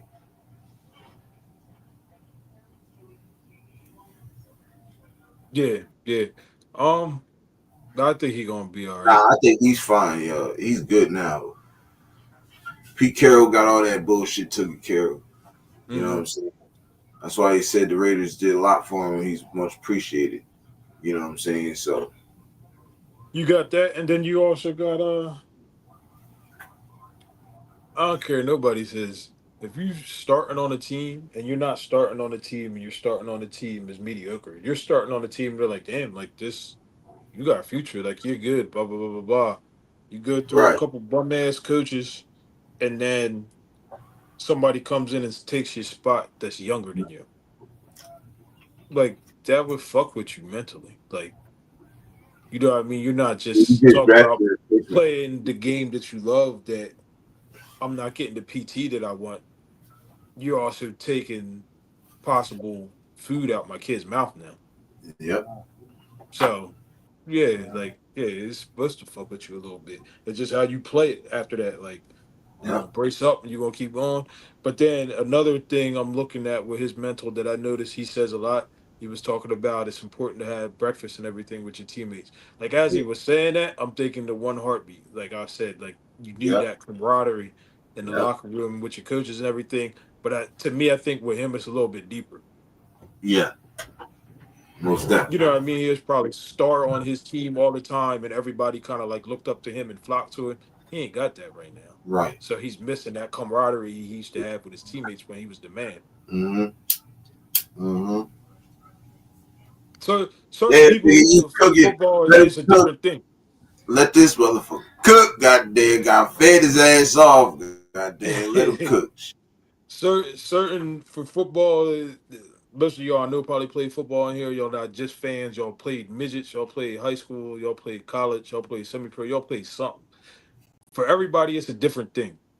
Right. And you hear a lot of people say it's about that camaraderie, like they ain't have it at home or something like that. And the motherfucking players is their brothers and all that kind of shit. It's different for everybody. But for to me, just listening to him, that's him. He needs that camaraderie. And I think the more camaraderie he gets, probably the better he's gonna play. Right. Because certain people, if they're not getting what they want out of it, it's not fun to you no more, and you're not playing at your highest level anymore. Right. But I think he's gonna be all right. Nah, facts. On the flip Nah, side of that, what I was thinking was going to be crazy with Chip Kelly and his offense. I'm thinking when you go double tight end, if they run RPOs out of that shit, because you right. could run an RPO out of a double tight end, and it don't matter which one is blocking. You have Bowers blocking the RPOs to the right, fake to Genty, or give to Genty if the block is there. Whoever keys over that linebacker over top of that tight end, and have the Right. other tight end run either a slant or an out. Like Right. nobody's fucking with them. Plus, whoever you got on the outside. All you Nah. gotta really do is run a slant and an out all the time with an RPO in there, and they're not gonna be able to stop that. That's Nah. crazy. Yeah. And we don't even know how good Gino is with the RPOs. He may be elite. Yeah, especially on little short. I mean, I'm thinking like little short third down dink and don'ts run the RPO. If the linebacker bites down on the outside, so you kick him out, let Genty run off tackle, Yeah. and then if the linebacker sits, so his motherfucker might not get picked up, then you just either throw that little out or slant. Like that's crazy. And Right. then just your receivers. Myers not going to drop it, and I don't know who they're going to have over here on the other side. Right. Best going to try beast mode I somebody. think it's going to be. Galvatron going to outrun you. I Tucker think going it's to outrun you. Yeah. not facts. I think it's Dante Thornton because Then he going to be the number 2. yeah, because it says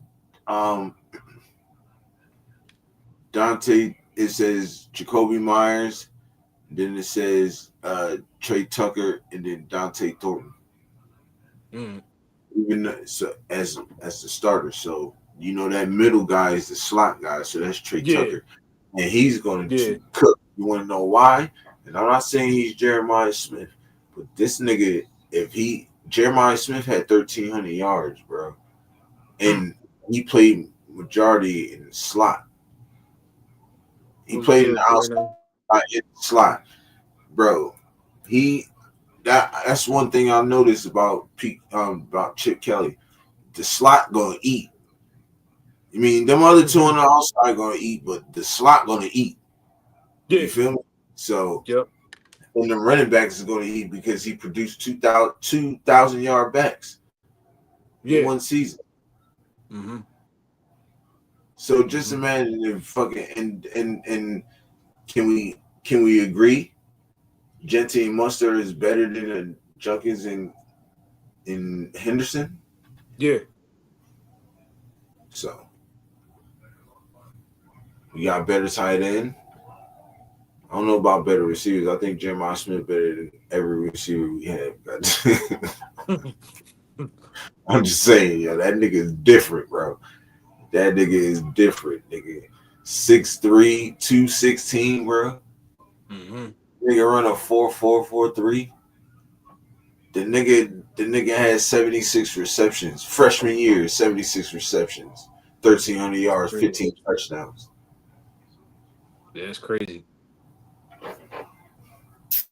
I didn't mean to get off track, my bad. So segment 6 is the Tyree presser, and we're gonna throw in the Colt Miller presser for my man Finale since he didn't get to see it. So I just got to there right now, and let's see who plays.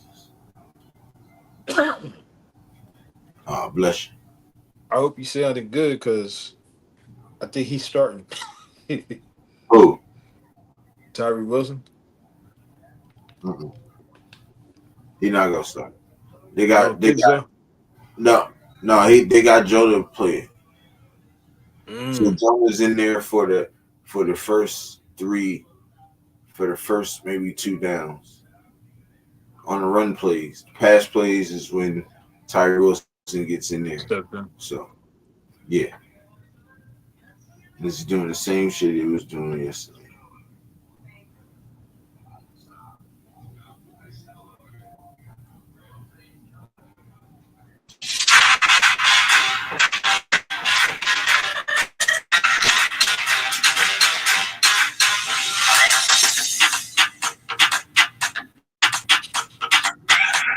Hey. Say nah.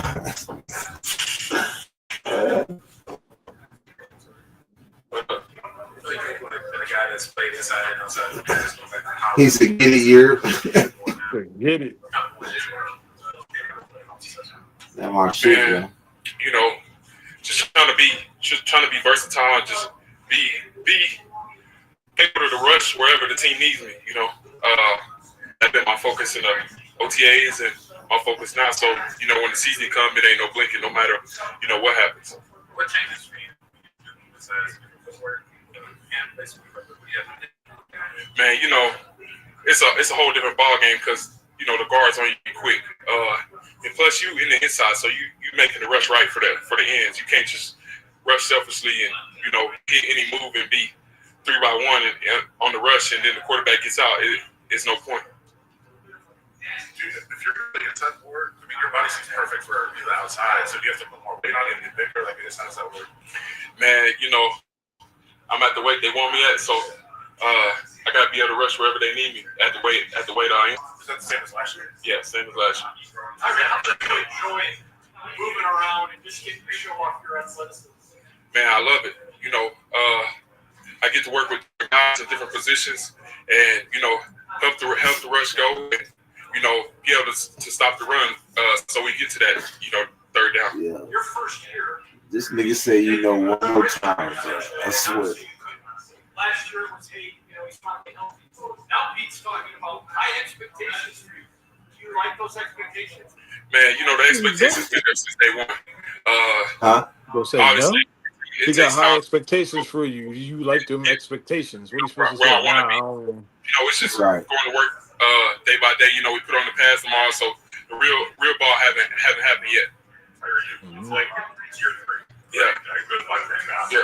And you just mentioned your pace time. Yeah. You feel like going into year 3, you're as equipped as you possibly can. Man, I ain't gonna say I'm there yet, but I feel like I'm way more advanced than I was, in year 1 and year 2, and I'm gonna continue to grow each and every day out here, and then keep growing into the season.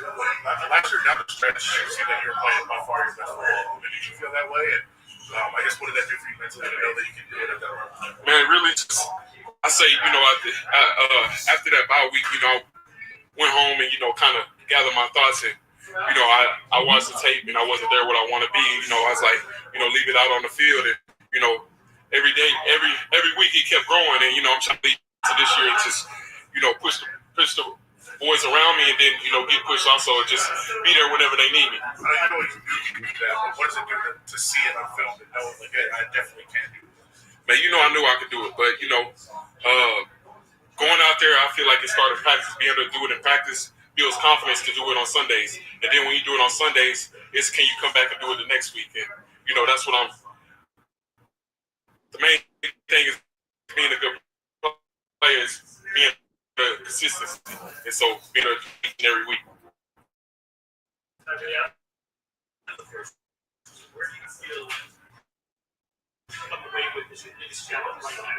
Man,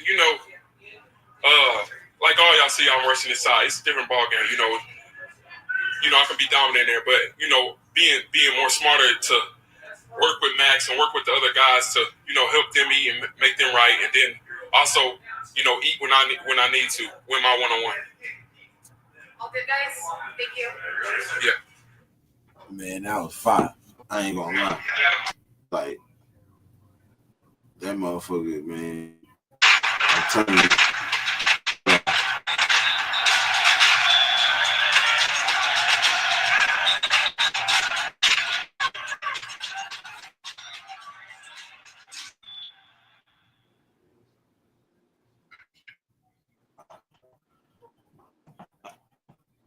Man, Tyree is going to eat this season, bro. I think he's finally figured it out.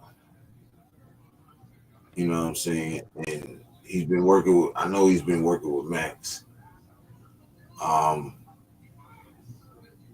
Sky's the limit for this guy, dog. For real. Like, I really think he's gonna eat. Good. You know what I'm saying? Like he before he said, came on, I think he might start. like he said, he said, I got to be able to set Max and them up, let them eat. And he said, then when it's my turn, Beat my one-on-ones. yeah. I think he's starting to get it. I think Pete like really sat down and like, look, bro, this is what you need to do. Mm-hmm. Rewatch your film, this, that, and the third. Rewatch some other film.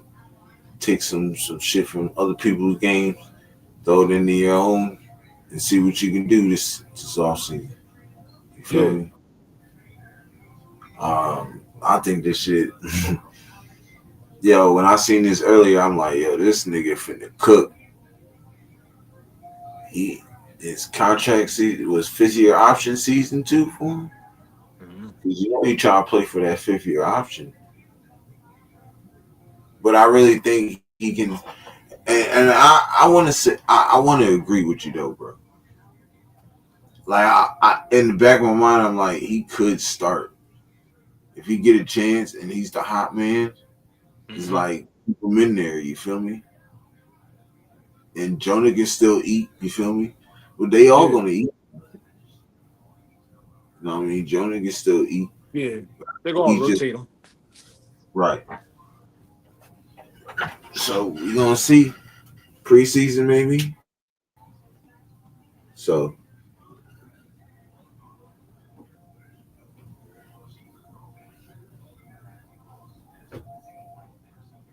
couple days.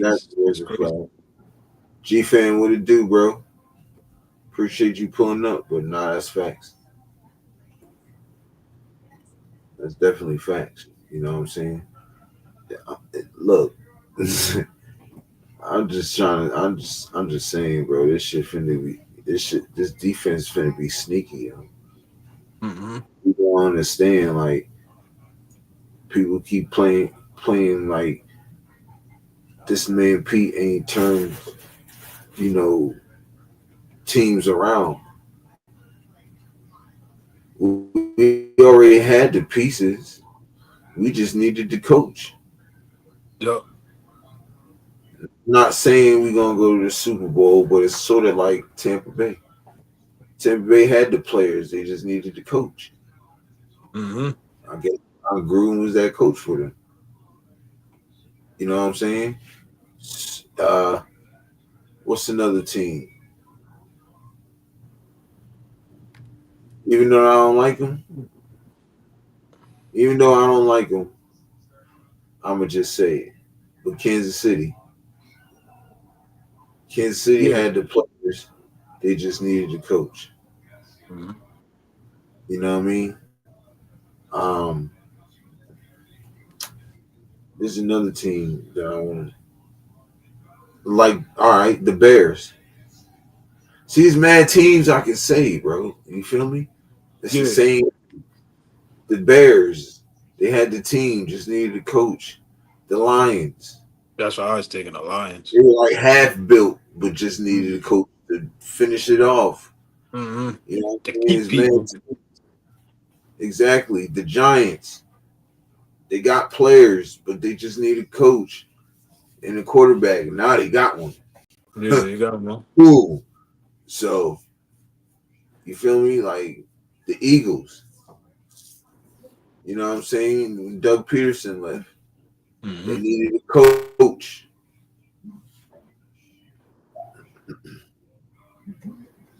Washington Commanders, another one, needed a coach.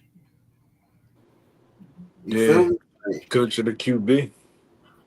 I mean, shit. So, that's why I be saying, like, I think niggas better, yeah, I'm telling you right now, when niggas step on that field with us, they better not play. Cause we run that SCO up, it's over. You feel me? Shit. On the real. All right, y'all. This is the next presser. This is the next presser. Colt Miller from my bro. And let's get it. Back at it. It's great to see all the boys together. Guys took some time off to get back, take a break from OTAs, but coming back this week, they came back with purpose. It feels like we didn't skip a beat from OTAs. We've just really been on it. Offense, defense has been competing day after day, and it feels like, okay, is there going to be a drop off? No.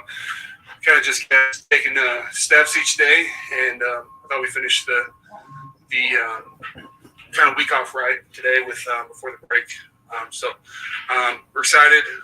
Pads are in two more days, so things are good. Technically, one more day. How much different is what Philly has to do in his offensive alignment than maybe other coaches have asked you to?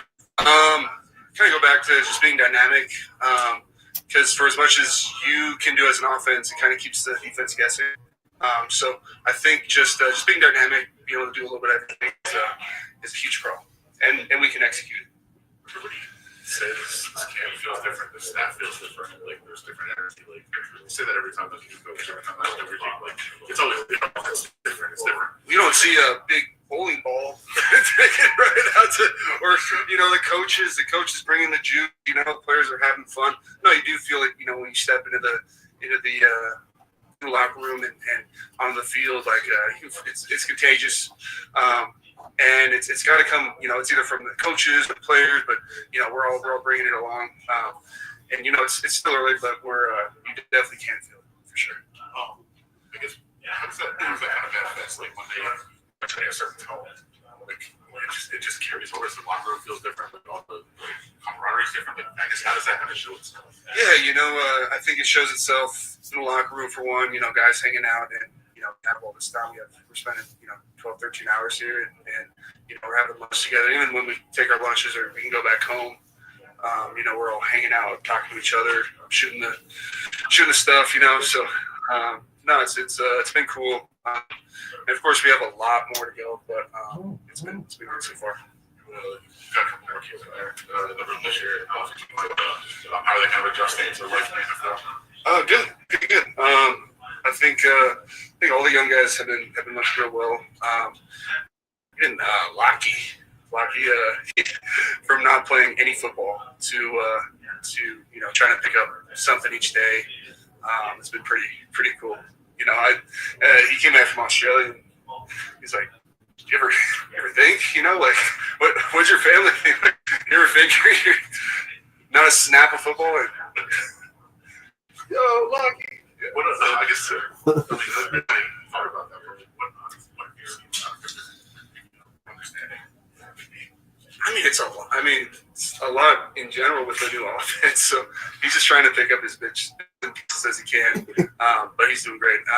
The rest of the young guys are doing real well. They also took a step, you know. And the important part now is to kind of keep working your technique, because when the pads come on, like, that's kind of the test for the rookies. Like, okay, you know, what do you got? Now we got a bit more bull rush. You get a little bit more stuff. So that'll be exciting to see. But so far, they've been doing real well.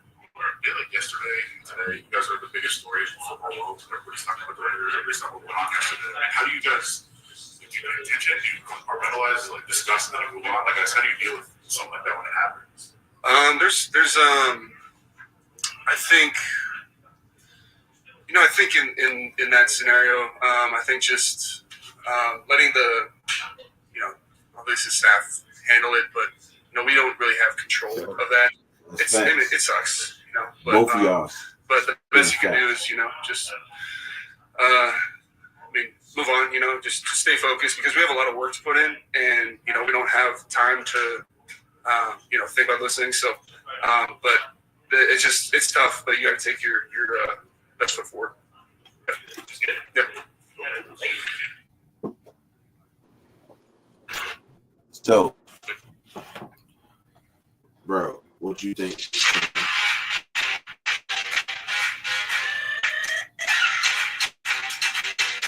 Pay the man. That's what the fuck I think. They got paid. That's crazy. I mean, hopefully the line, you know, that's the Achilles heel right now.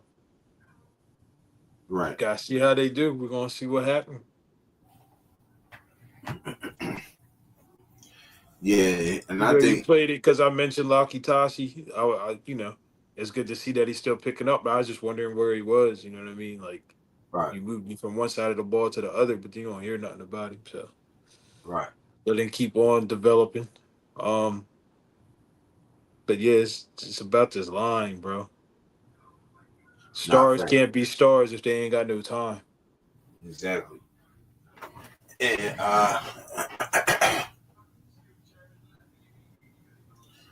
I think Colton gonna get back to Colton now. You know what I'm saying? Colton gonna get back to Colton now. You know what I'm saying? He's healthy. He's laughable. I ain't heard that motherfucker laugh not once. You know what I'm saying? He's enjoying himself in all of this, and he's still coming to camp during the contract dispute. You feel me?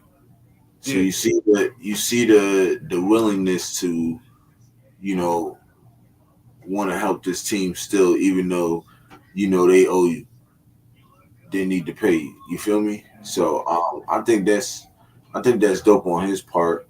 Also, now that I caught it and I keep catching it, yo, that shit's just funny to me. That motherfucker say he's picking up his bits and pieces. Mm-hmm. That shit cracks me out every time I hear that shit, bro. But yeah, man. I think the building blocks is Colton, JPJ, and DJ right now. Yep. I can't put Alex Kappa in that mix right now because I don't know. Kayla Rogers is looking pretty decent. And he bumping with Adam Butler and shit. So yeah. Go see what happens when they put the pads on. Exactly. We'll see. Let me see. So segment 7 is Gino in the offense has been cooking on day 4, y'all. So let me just say that the offense had a field day. Then they said Gino threw 2 touchdowns to. I think he threw 3 touchdowns. Really, he threw 2 to Trey Tucker and one that's surfacing right now to Brock Bowers. Aiden O'Connell also threw 2 touchdowns. Yep. So defense took a little back, but that's a learning curve. You feel me? But it's good to see that the offense is, because we've been hearing they've been getting their ass whooped. Yeah. I Quite. wasn't even thinking that as a learning curve. I was thinking of that as that's how you want a good team to be. You want that shit to go back and forth. You don't want to be like, every day the defense whooping the offense's ass, because then when you think, you be like, shit, like, what's the offense going to do? You know what I mean? Like, you want it to rock back and forth. Exactly. They're both getting better. Nah, definitely. That's definitely a fact, bro. Gino gonna be Gino, man. He gonna do his thing. I can't watch. He here to show niggas, man. And he did get a little brolic too off the last presser we seen and shit. That motherfucker got a little build to him. So yeah, he ain't little Gino no more. Nigga. He probably punch you in your shit, bro. Just fucking around, but yeah. So what I mean. I think, yeah, man. I think he's solid. You know what I'm saying? Like, this offense is gonna be solid, bro. Like, what I mean? We can just look. It's still early in camp, so we can always improve. We still got another week, 2 weeks, or a week to go to our first game. So week for us, yeah. So couple days for the Thursday players, right? So we just gotta see and wait and see what happens, y'all. You feel me? So I wanted to add a segment in there, right? Because I want you guys to hear what Adam Hill and Vinny Bonsignore be saying and shit about the camp and their rundowns and stuff, and we can go through that. I don't know how long it is, but I probably won't play the whole thing. I might, depends on if we stop it or if we can play it through. It don't matter. But yeah, let me look for that right now. Because I played it last week and a couple days ago, and they had some good takes, bro. You feel me? And they be inside the building, so they got the real inside scoop. You feel me? So I figure, why not? Let's play them and see what they got to say about it. You know what I'm saying? And we just talk about what they say. Let me see if I can find it now. Right here. Okay, it's only like 20-some minutes. So. All right.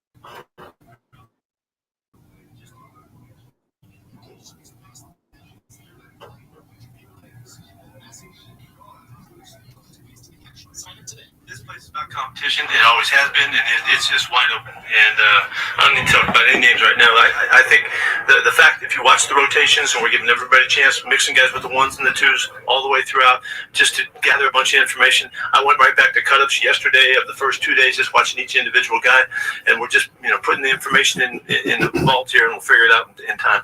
But we have a good young, spunky group of guys now, and the young guys that came in this past draft are part of that competition too, so it's exciting.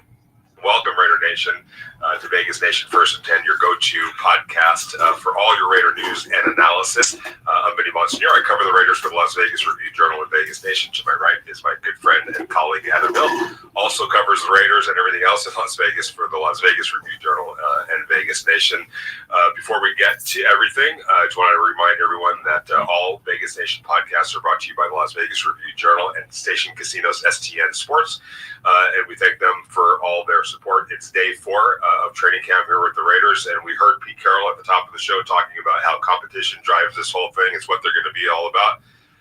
Adam, we knew that was going to be the case. That's just how he's wired, and that's just how the NFL is wired. But there might be a little bit of a surprising job fight that's developing here, and that's at starting center of all places, where over the first 4 days of training camp, and today completed day 4 of camp, Jordan Meredith and Jackson Powers-Johnson, it's actually the order, but Jackson Powers-Johnson and Jordan Meredith have split the 4 days of practice, 2 practices each, as the first team starting center. That included today, Sunday, where Jordan Meredith got the bulk and got the exclusive first team reps as the starting center. And talking to some people in the building, hey, what's that all about kind of thing? Is this just about getting the centers, lined up with each quarterback, and each quarterback lined up with each center, just trying to develop some chemistry? And there is a little bit of that, but the reality of it, as I've been told, is there's competition everywhere, and apparently it includes starting center, Adam. Yeah, I don't fully believe it. And I know where it comes from. Trust me, I know it's reliable, but I think the message is competition. Yeah. I think they're trying to send a message that nobody's given a job. Even Jackson Powers-Johnson, everybody just assumed is a starting center this year. He's being handed it over.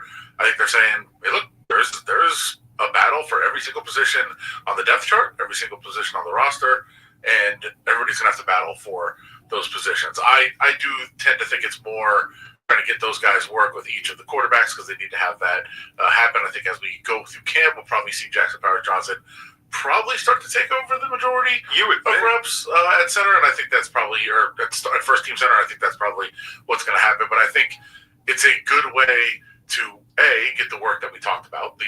Everybody has to work. You have to work with Aiden. Both centers have to. Both quarterbacks have to work with both centers. Everyone, the quarterback and the center are one snap away from playing with each other. So, and I think it's a good way to do that, and to also send a message of nothing's given.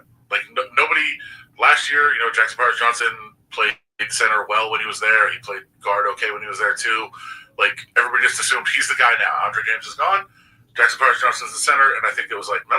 Everybody's fighting for their jobs here, and I think that's a good way to, like I said, both get the work and to send the message that no job is safe. Now, I'm completely with you, and I'd be shocked if it wasn't Jackson Powers-Johnson as a starting center. However, here's one thing that I will say that makes me go, because they haven't done it in any other position on the offensive line. Right. Every single day, the starting offensive line, except for center, has been left tackle Colton Miller, left guard Dylan Parham, right guard Alex Cappa, and right tackle DJ Glaze. Under your premise, which I tend to agree with more than anything, because that's been my thought process the entire time, but then doing a little bit of checking around today, and I was like, wait, hold on a second. There's competition everywhere on this roster. That made me go, whoa, okay, that's the way it was, kind of translated to me was made my eyebrows raise a little bit.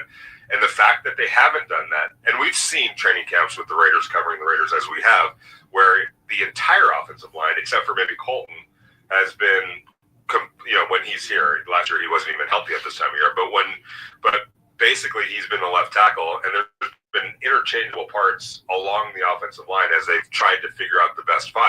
That really hasn't been the case other than at center.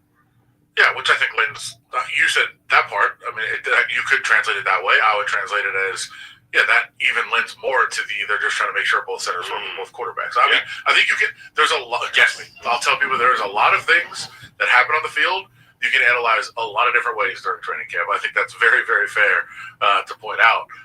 And so I think in this case, this very, very particular case, I think you could say, it could go either way. It could mean either thing. Yes. I tend to look at it as they're sending a message of competition, even though there's not an actual competition. Although now that I say that, like every job there's competition. I mean, there could be, but there's a job that you might not be, you know, that you might not think is at stake right now, and all of a sudden, you know, somebody else is starting because we've seen that before, an unbelievable camp or something like that. So there's always competition. There's always a chance somebody takes a job. I would be absolutely stunned. Same here. If Jackson Powers Johnson isn't the starting center now, week 1. Having said that, and real quick about Jordan Meredith, who had a hell of a year last year. Very well at guard. He was their highest ranked offensive lineman last year, into the 80s per Pro Football Focus, and really, I mean, just across the board, he played really well. Also, literally the nicest person. Yes. I actually asked, and I say that every time we talk about him. I actually asked Alex Kappa today, "Have you seen Jordan Meredith get mad yet?" And he said, "I think he has it in him." Yeah. But he didn't say yes. Right. He certainly didn't say yes. There you go. Very, very nice guy, and played very well. And I think it was actually surprising how well he played because of, like, I think even some of his teammates know that he can play well, but you kind of just see him in the locker room and he was a practice squad guy. Practice squad guy that's just always nice to everybody, always, asking, sir, no sir, please, thank you. Yeah. Even to his teammates, just the most sweet, polite guy. Mm-hmm. And he gets on the field and he had the dog in him last year. I think it was fair to say. No doubt about it. Went back and looked. He has played exclusively right guard or left guard through the 3 years of his career. Last year was by far the most snaps that he got. It was well over 500. Most were at left guard, but he also played right guard, and he played it, like we said, extremely well. I guess the point I'm making is that he hasn't played center in the NFL. Well, I think in college he may have. I'd have to go back and I think he's done some here practice squad wise. I think I've seen him play, but I think this even adds one more level to this. I think they probably want to see him be able to play center and show that he can play center if he's going to make the team as a reserve guard / center. Yeah. Hey, give him a bunch of reps at center, see if he can play, and make sure that he can do both of those jobs. Because for backup, when you're dressing guys, it's usually you dress 8 on a game day for offensive line. Those reserve offensive linemen, the backups have to be able to play multiple positions. No doubt. And if you have a guy that can play guard, and now all of a sudden, all right, he can play center too. You can be your backup center. You can play some guard too. That'll make him much more valuable on the roster. So this is also another way to see, hey, he can play center also. Yeah. It's something to follow, and on Monday everything gets leveled up quite a bit. It's the first day of pads, so we'll see if we're going by the rotation the way it's been. Tomorrow on Monday, it's going to be Jackson Powers Johnson's day. It will be in full pads, and we'll be able to glean a little bit more from that. So that's one surprising, what I felt is a surprising quote unquote, or I guess I should put the quotes on the actual competition. We'll see how real that competition is. But I think on the other side of the football, there is a real competition brewing. And before we get to that, let's hear from defensive coordinator Patrick Graham, who spoke today after practice about how this defense is coming together, especially on the communication side. We're in a relationship-based business, and so with those relationships that we build off the field, on the field, it makes it easier to communicate. Just right between the eyes, communication. Whether something's right or wrong between players, coaches, and coaches. And then on the field, or the play defense, there's a lot of grass around the defense. And we can communicate effectively. Noisy defense can kind of cut down the barriers by seeing cuts quick. Seeing where the quarterback is under the gun. We can cut down the barriers. That puts them back in our favor because they have to play calm. We got to. So if you haven't had a chance to get the app yet, again, we still have the $50 no-worry wager available. What a great time to get in the summer. Get yourself familiar with the app.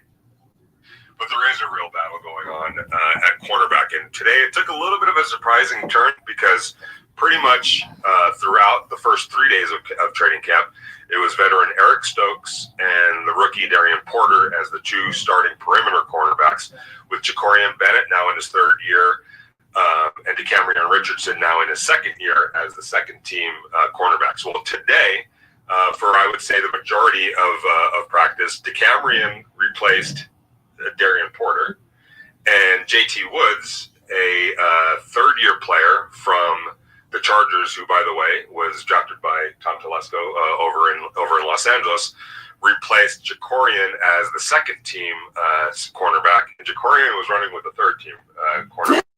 So a little bit of a surprise there, but another indication that it remains a little bit muddied or unsettled at cornerback, and they I think that's a full bloom competition. Brady, what up? Yeah, except for Eric Stokes, apparently. Yeah, Woods, and I have to look back at some of his alignments and where he's been, but I think he's played more safety. I know than he has corner. Yeah. He was out, definitely out on the boundary today quite a bit. Yep. And I'll also say defense did not have a great day. There was a lot of movement on the defensive side. Yeah, not a great day for sure. We're going to get into the defensive side. It was a good day for the offense. Yeah. In particular, the first team offense with Geno Smith. Yeah. And so I would notice that there was a lot of movement, a lot of moving pieces, a lot of different guys, different rotations that were going on, and struggled on that side of the ball. I'd say for sure for most of the day. Yeah, there was a really I got to give Eric Stokes some props because there was a red zone drill, 11 on 11. Geno threw to Brock Bowers, and Eric Stokes made a spectacular play, actually, because you don't normally knock the ball out of Brock Bowers' hands or have him covered like that.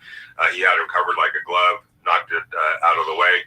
Later on, in that same end zone, but on the opposite side, Geno just dropped a dime to Brock Bowers, toward the corner of the end zone. That was over Darian Porter, and I want to say, I forget who else was helping out on that side, but really good throw by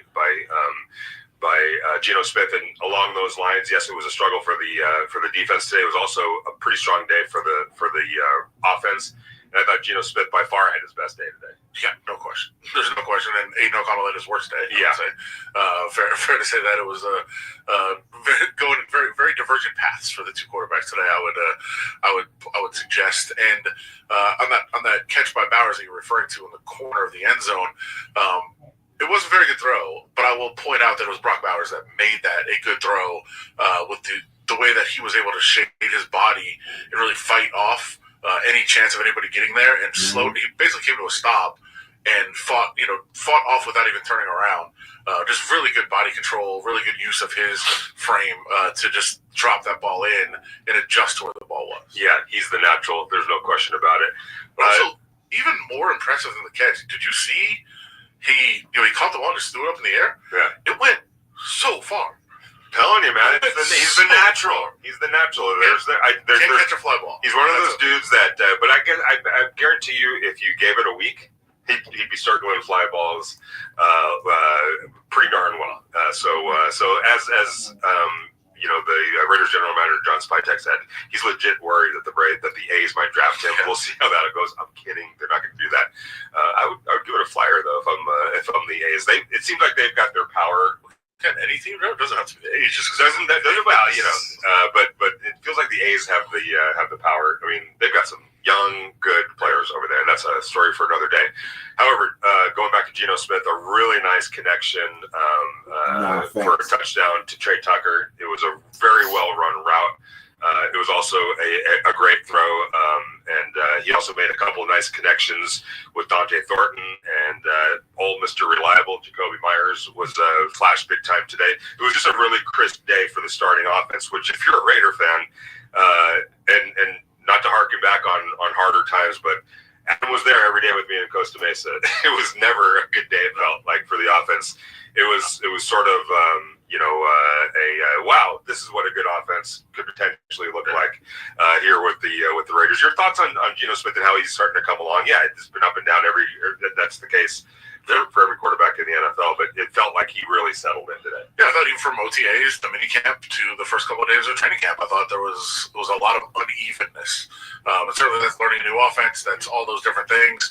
It's also one of the things that I think we pointed out a couple of times here on the podcast. It's also there's no pad, so the defense really can't fully pass rush. So a lot of it is stopping and putting their hands up. And there was a lot of deflected passes, a lot of passing lanes that were interrupted, and I thought that made it very difficult. But today, they were there, they were open, and he found them. And I thought he made some really, really good throws.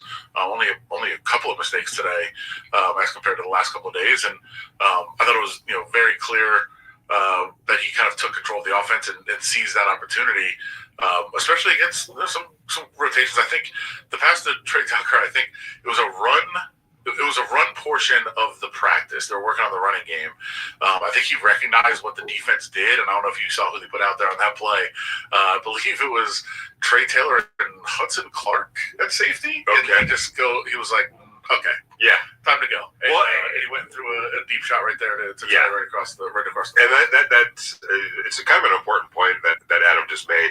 There's actually a DJ at practices when there's fans out here who explains what each period is going to be about, and nobody knows that more than the defense when it's a pass sequence or a period or a run period.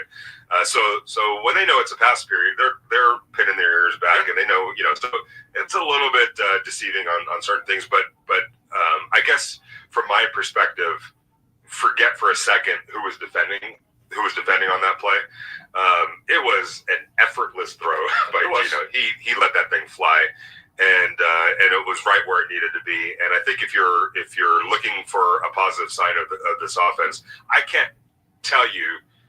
I don't even know if I remember a long pass that was completed in any situation last year during training camp. It was all of those fell short, fell wide, or whatever. It was as good as it could possibly. And that's what we've seen the first couple of days. There's been really open guys that were nowhere close. And today, some of those balls are actually being completed. I think that's a good sign of progress. And my point wasn't necessarily that he was doing against guys that probably aren't going to be on the field. It was almost the recognition of it. Like, all right, we see what's out there. Like, let's go. We're going to take a shot here. And got the open guy, got the look they wanted, and dropped it in. I mean, 50 yards downfield, perfect throw, touchdown. Like, that's what I want to see. By the way, the first person to greet Gino after that play was Aiden O'Connell. And then conversely, Aiden did struggle today, but he did have a really nice touchdown throw to Jack Besh. Fans will be very happy to hear about that. And it was a great route by Besh. I just happened to be watching him. He was running out of the slot. And he destroyed whoever was defending him, got open pretty quick, up the seam, long touchdown throw. The first person to greet Aiden was Geno Smith. So it feels like the first team quarterback and the second team quarterback have a pretty nice little relationship going, and that's always going to be important. Last thing before we get out, we got a chance to talk to Michael Mayer, the Raiders' third-year tight end. And before we get to his, as usual, he was pretty forthcoming and insightful. But one thing that I've been picking up on is when the Raiders go to 11 personnel, which is you're running one running back, one tight end, and three wide receivers. And we've mentioned this for the first team offense. It's consistently been Dante Thornton, Trey Tucker, and Jacoby Myers out there as the three wide receivers. But it's also been the vast majority of the time, the tight end is actually Michael Mayer. It's Brock Bowers comes in, at least now, the first 4 days of camp, when it's multiple tight ends, which I would imagine that's going to be the vast majority of what they run is probably more 12 than 11. But they always, it seems like every time they take a snap in 11 on 11, at least the first couple of snaps, it feels like it's been 11 personnel. So the fact that Michael Mayer is out there and it hasn't been Brock Bowers, I think feels like a way that the Raiders can get Michael Mayer more involved. I know that that's a priority here in the building. We'll see how that plays out as the season goes on. But talking to Michael Mayer, he's always been pretty forthcoming about the struggles of last year and some of the mental things that he was dealing with, and how he has that support system in place now and a process that he talked about that he's not going to deviate from. Whether he stacks 5 big days together, he's not going to forget. Here's one mistake that you should avoid when you sell your home. Don't just pick the first agent that you speak with, and definitely interview multiple. He's not going to forget the process involved in getting him there. Really refreshing to hear Michael be as forthcoming, even though we're never going to get into what the specific details were. I think we have a pretty good idea of maybe what he was dealing with and the diligence that he's taken it upon himself to take care of him. And he said he's in as good a place as he's been since he's been in the league, and also everybody's just raved about what an offseason he's had, and it's being in the building, it's being early here, late leaving, and working hard every day and getting his body right and everything else. And we've seen it in practices, we've seen it throughout OTAs, minicamp, and here in training camp of how well he's been performing and how much trust they seem to have in him right now. So I think it's good for him. Obviously, he's in a better place anyway, but just getting a fresh start. Not that it's necessarily a better or worse situation in terms of the coaching staff and the organization and everybody around, but it's different. It's new. Everybody gets a fresh start, and that is particularly important for somebody like him who, wants to have a clean slate of like, hey, I don't want to be judged on what happened last year, where whatever went wrong. I want to be judged going forward, and that can happen when everybody's new. Well, it's interesting you bring that up because that is not certainly to blame anybody. No, of course not. He wouldn't. Right, and that's just more. Hey, everybody starts new, so I'm good with that. Right, and to that point, I got a chance to talk to Michael before everyone else kind of came over. And if you remember, Pete Carroll talked about how it all started with he and Michael Mayer by sitting down and talking. Yeah. And Michael told me it was an hour and a half conversation. Now, I'm just saying that that's a long conversation to have with your head coach. You one-on-one. There's not enough time in the day for the head coach to have an hour and a half conversation with players. And he appreciated it so much. And it was the first sign to him of how much Pete Carroll is relationship driven and how he knows it's person over player. Player will take care of itself. And just really the genuine appreciation that he had that his head coach took the time to talk to him and lay things out. And this is our expectations. This is how we roll. This is how, what about you? And it wasn't, and he made this very clear. It wasn't a my way or the highway thing. It was soliciting and seeking input from Michael as well. Another part that he approached it or that he appreciated. So your thought, and I know that when you came over, he kind of mentioned a couple of those components too with Pete Carroll. Yeah, for sure. And he just said, and again, it's you're cautious when you talk about this because it sounds like it's like blaming or taking shots, but it's more just where he is mentally. But he just said, he has a conversation in the hallway of like, just how was your day kind of thing. Right. Like that's a beneficial thing for him. But he also said it's a work in progress. Like he got to a good place. That doesn't mean like, well, I'm good now and we can move forward. Like he has to keep doing the things that he did and keep stacking up, successful days and keep working on his mental state, his emotional state, and all those things. It's a process. Like you don't just get better than you're good. Right. And he knows that and he understands that. And I think it's important for him to realize that going forward. Absolutely. All right. So that's a wrap up from day 4 of training camp. Some interesting things going on here. We'll see how interesting it really is, specifically at that center position. Tomorrow, Monday, it's the first day of pads. We all kind of get geeked up about that. I know the players are getting geeked up. There was a little bit of a ruckus out there today between Adam Butler and Caleb Rogers, the rookie offensive guard. So kind of a precursor to maybe what we're going to see tomorrow. It's going to get really physical, really fast here with the Raiders. We'll be here to talk about it and to analyze it and put it all in perspective for you. And thank you so much for your support. Don't forget to hit that like button, the subscribe button. So, what you think of that shit, bro? These niggas got the inside scoop of everything. Facts. With the switching of the ones and the twos, sound like the same thing I was saying. Right. It's just, I don't think that means shit. They'd be shocked if just the people we think starting ain't gonna be starting. I think that's just a rotational thing. Quarterbacks need to snap the ball to both centers. Get some terminology in there for the backups if they ever have to get in. Right. I don't think that's nothing. Same thing. Basically said the same thing I said about Michael Mayer. Michael Mayer is all about like camaraderie. He got to sit there and talk to the coach for an hour and a half. That it meant a lot to him. Like, I think people play ball for different reasons. His is definitely camaraderie. He needs that. Right. They all they really did is solidify ideas that we had.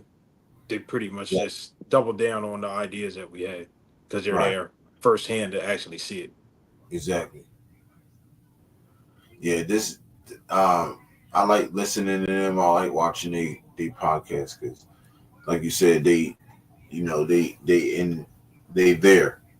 Mm-hmm. You know what I mean? And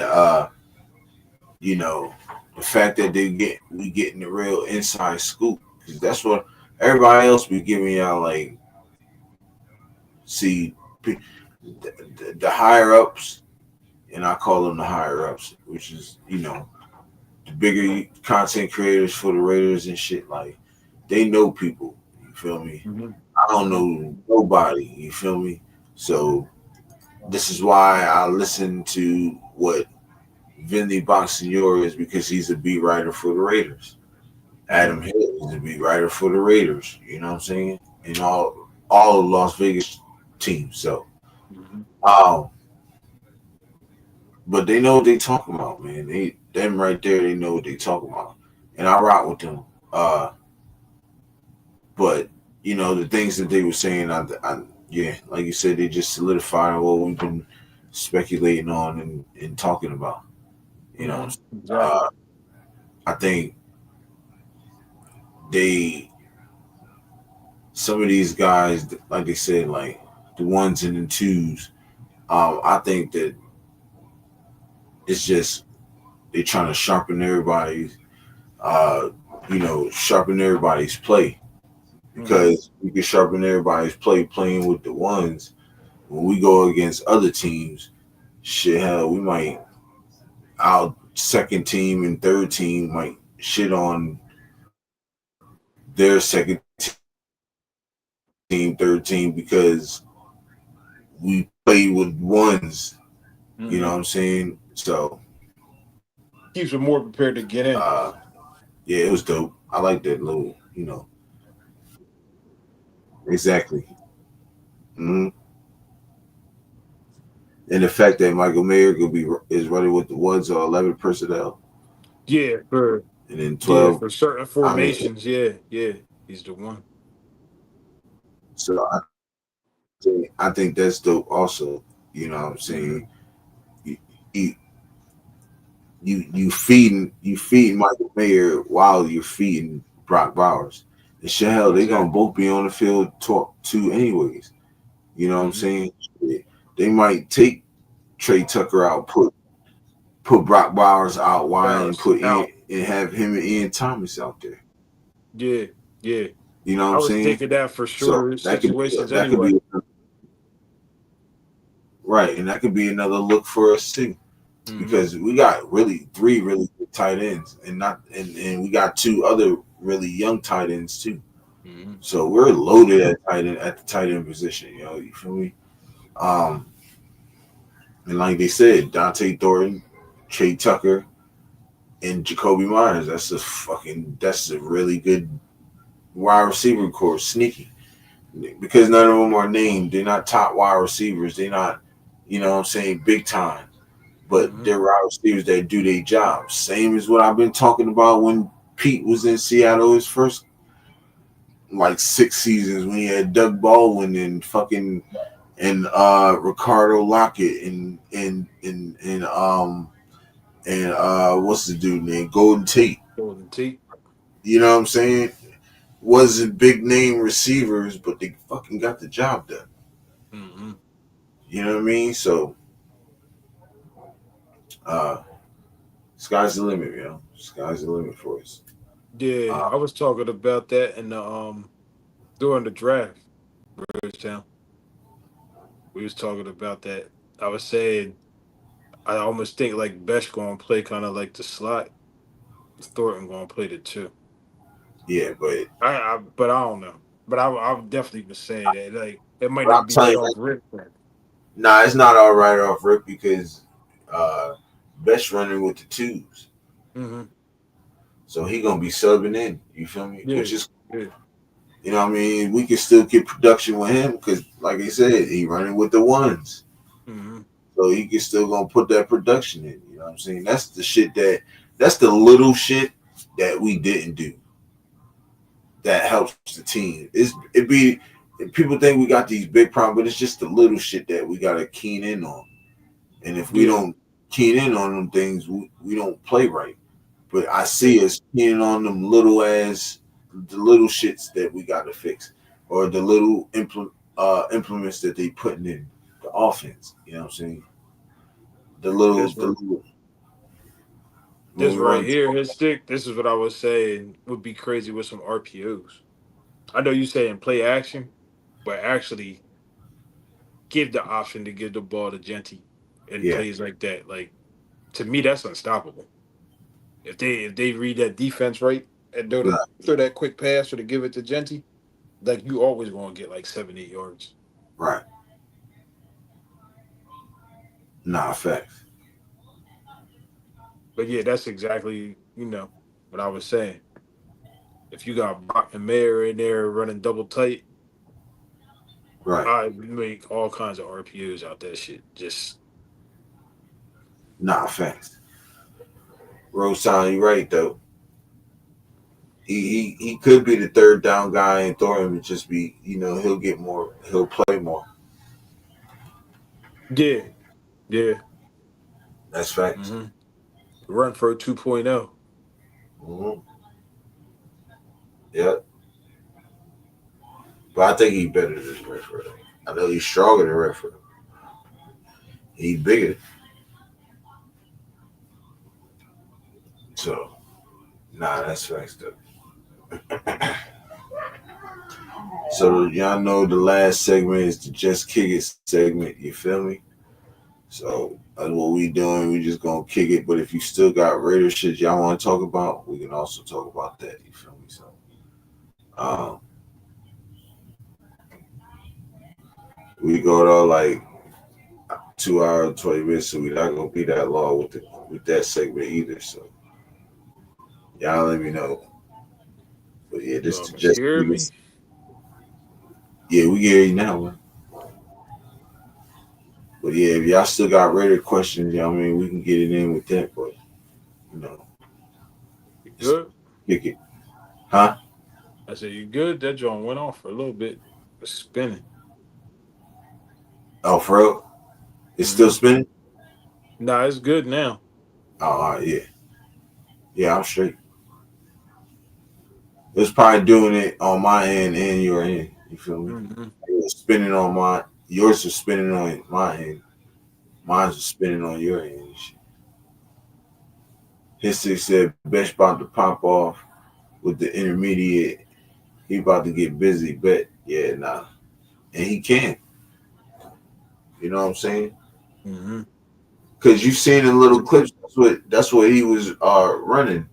Like little Yeah. intermediate routes, like the comeback routes and shit like that. So. Mm-hmm. Trust me, Chip Kelly got some shit up his sleeve, and I think that's why we not scrimmaging the Seahawks because they probably want to surprise, like make that first game like a regular game and shit. Like you know what I'm saying? Mm-hmm. Yeah. They don't want them knowing what they doing and the vice versa. So I think this is dope. I think we're gonna come out and Try to cook. see what's gonna work. Right.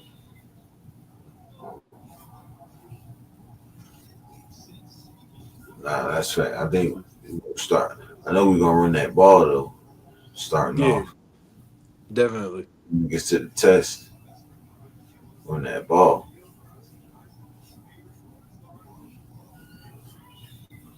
Bro, Yeah, this definitely gonna go break straight. for if this nigga break for like a 70, bro, first I'm gonna go nuts. If I he if ain't he if he break the first touch, I already know we gotta start a GoFundMe for Law Dog because he said he running out the house butt naked, running down the street screaming. oh yeah, we definitely have to do that because he ain't even gonna make it. If he do that in the first preseason game, he ain't gonna make it the whole. He ain't gonna make it the whole season. Nah, I ain't get the shoes yet, bro. I don't really wear nothing but Bally's. All right,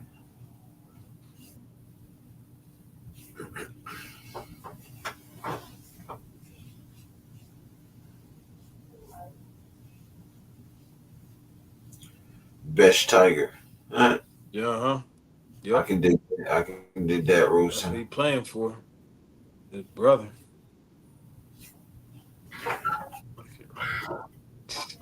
Not the trench coat. Hell yeah, that shit flying like a cape too, nigga. All dog finna make the breaking news. Watch. Screaming Genty. Genty! Genty. Bucket nakeds in the nude with a trench coat. Man. Shout out my brother Law Dog, man. Uh yeah, man. Y'all get y'all questions in, y'all comments in, man. In the building. That's right, yo. You close to the field, ain't you? He said gonna be running around the yeah, they gonna tackle your ass, bro. His six said no Diddy on my mama. Yeah, they gonna be on your ass, They finna tackle Dizzy. my dog Better stay the fuck off that field, on everything. clothed or butt naked. Yep. They finna tackle that motherfucker. Ba-doom, ba-doom, ba-boom, boom. There you go. Lord Dog say he gonna be running on the Boise State field. Yeah, he buggy. I told him no matter he got clothes on or not, he about to get jacked up. On my mama. Ed Rosehound said Law Dog just don't smoke it. Shit, he gonna be thinking it's that blue dream. Said Rosetown said Law Dog gonna be running around with just a trench coat on and nothing else. You feel me? With a He number said, 2 painted on his chest. hell yeah.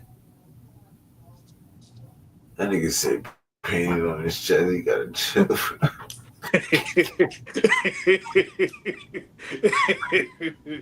Yeah.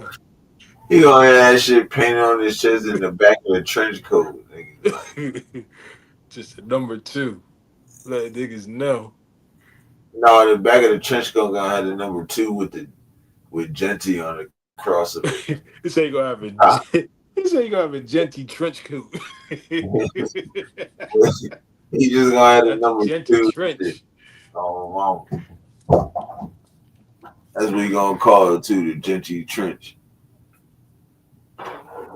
And no, not the 5.740. Oh yeah, he gonna be flying down the block, nigga. Yo, he gonna be flying down the block. Genty trench. Just a black trench coat with a silver number 2 on the back. No, he gotta say Genty on the back too, goddamn. He got his silver. He got his silver on his chest. The silver 2 on his chest. They gonna be calling Law Dog the Silver Surfer. Dude, that's Genty number 1 fan, bro. Hell yeah. Genty don't know, you gonna find out. Oh, they gonna make a movie called Kidnap Genty starring Law Dog. Goddamn. You ever seen that movie Celtic Pride? It gonna be just like That's that. crazy.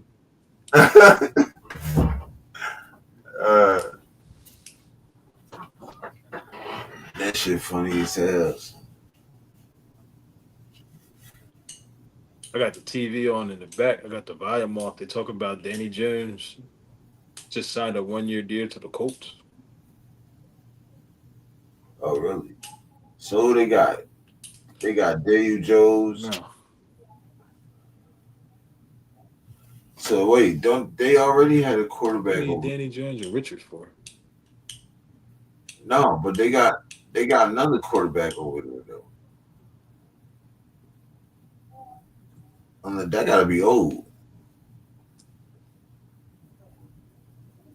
Because I thought he was already over there. He already signed over there.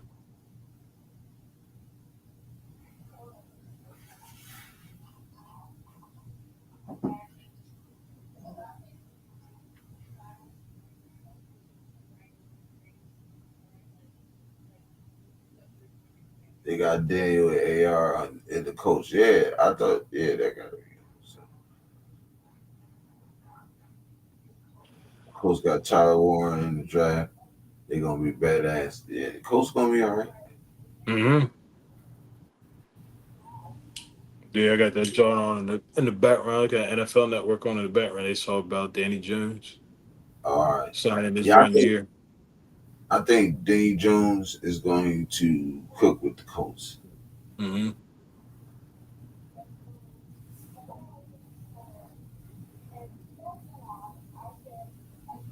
Jonathan Allen agrees to 3-year term with the Vikings. That nigga Minshew should have retired. Goddamn. Minshew, you just stay his ass as a third string, he'd be all right. Everybody want to start, but he ain't a starter. Nah, fact. That's definitely fact.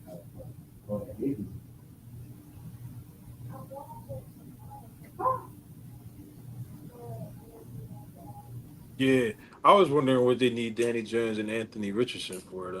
Because Richardson, I think I seen something like his average completion or something like that amongst like the quarterbacks they would count for last year. He was like the top, like 14.5 or 15.5 yards per pass. Right. I don't know what they doing. I think he'll be better over there than he was with the Giants. Though.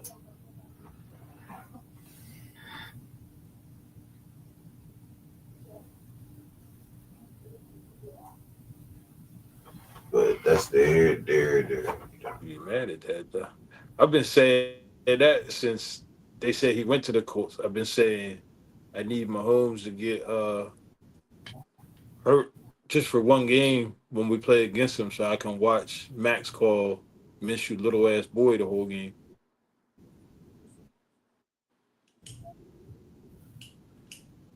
Yeah.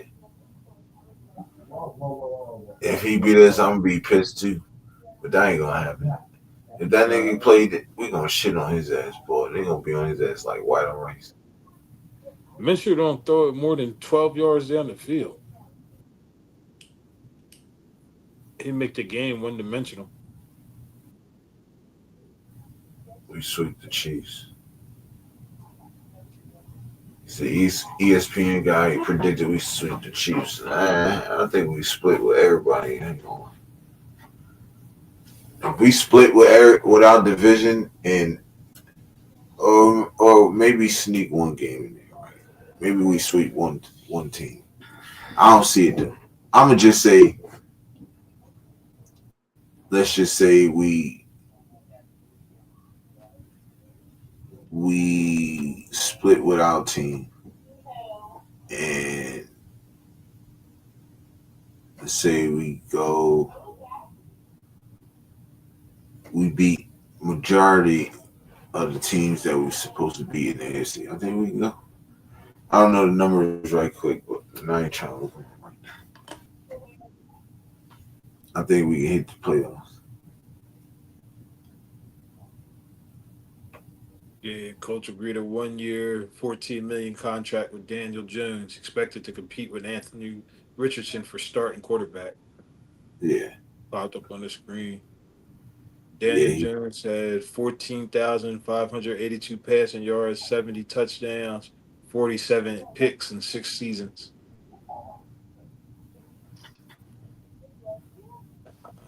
That's crazy. That's not bad though. 77 is 46. I'm just thinking that they actually put him in there to compete with Anthony Richardson. Like, it's like, all right. But damn. What you gonna do with the other one? Who? Tyler Warren? I mean, not Tyler Warren. Riley Leonard. He a rookie. He ain't doing shit. But Richardson better do what he gotta do, or Denny Don gonna take his spot. Yeah. Exactly. 49ers releasing defensive end Leonard Floyd. Ooh. Falcons are signing edge Leonard Floyd to a 1-year deal. Damn. Well, damn. $10 million. That shit just. I was just about to say something. It's signed already. The hell?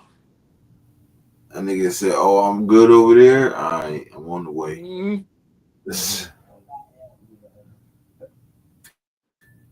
That's crazy works.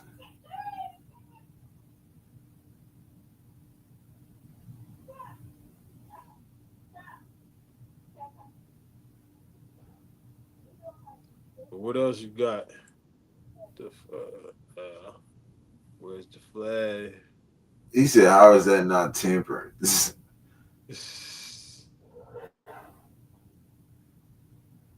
They probably was the Birdie first. at the end of his rookie contract. I didn't even know that. Who? Birdie says the end of his rookie contract. This the final year. Purdy? Yup. I mean, I don't matter. They already got the bag. They already extended him. Mm-hmm. He said that a big deal. He was getting the boot anyways. Facts. Mm-hmm. Facts.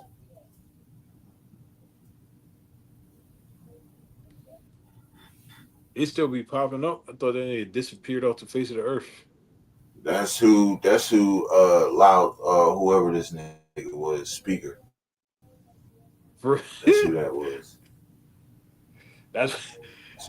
I would have never guessed that because he definitely said something about putting on. Speaker.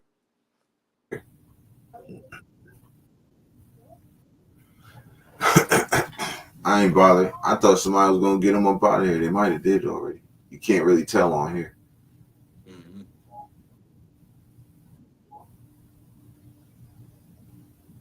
Yeah.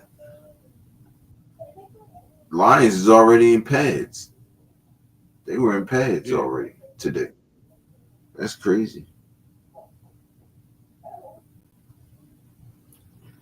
That's crazy. Well, yeah, it's going on 2:36. It's 11:06 over here. It's late as hell over where bro at. I already know. So midnight-ish. we gonna get up on out of here, man. Thanks for everybody pulling up. Ooh. Najee Harris went to the Chargers, 1-year deal. Yeah. He's yeah, all right. But I appreciate everybody coming through, rocking with your boy and shit, man. Thanks for everybody, pulling up. And thanks for all the subs, the new subs that pulled up, man. We had 556. So appreciate everybody. That was before the show. I don't know what it is now. It's been going up, so let me check. I'll check for y'all. So let y'all know where we at.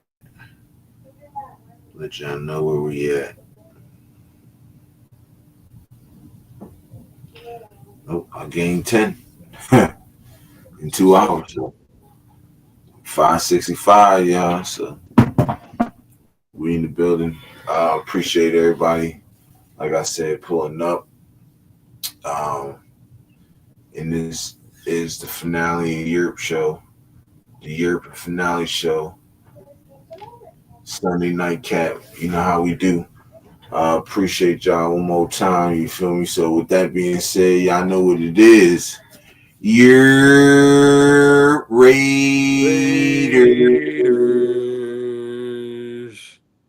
Yes, sir. Appreciate y'all pulling up. Like one more time, and make sure y'all hit that like button on the way out. Sub to the channel if you didn't. If you did, much appreciated. And we out.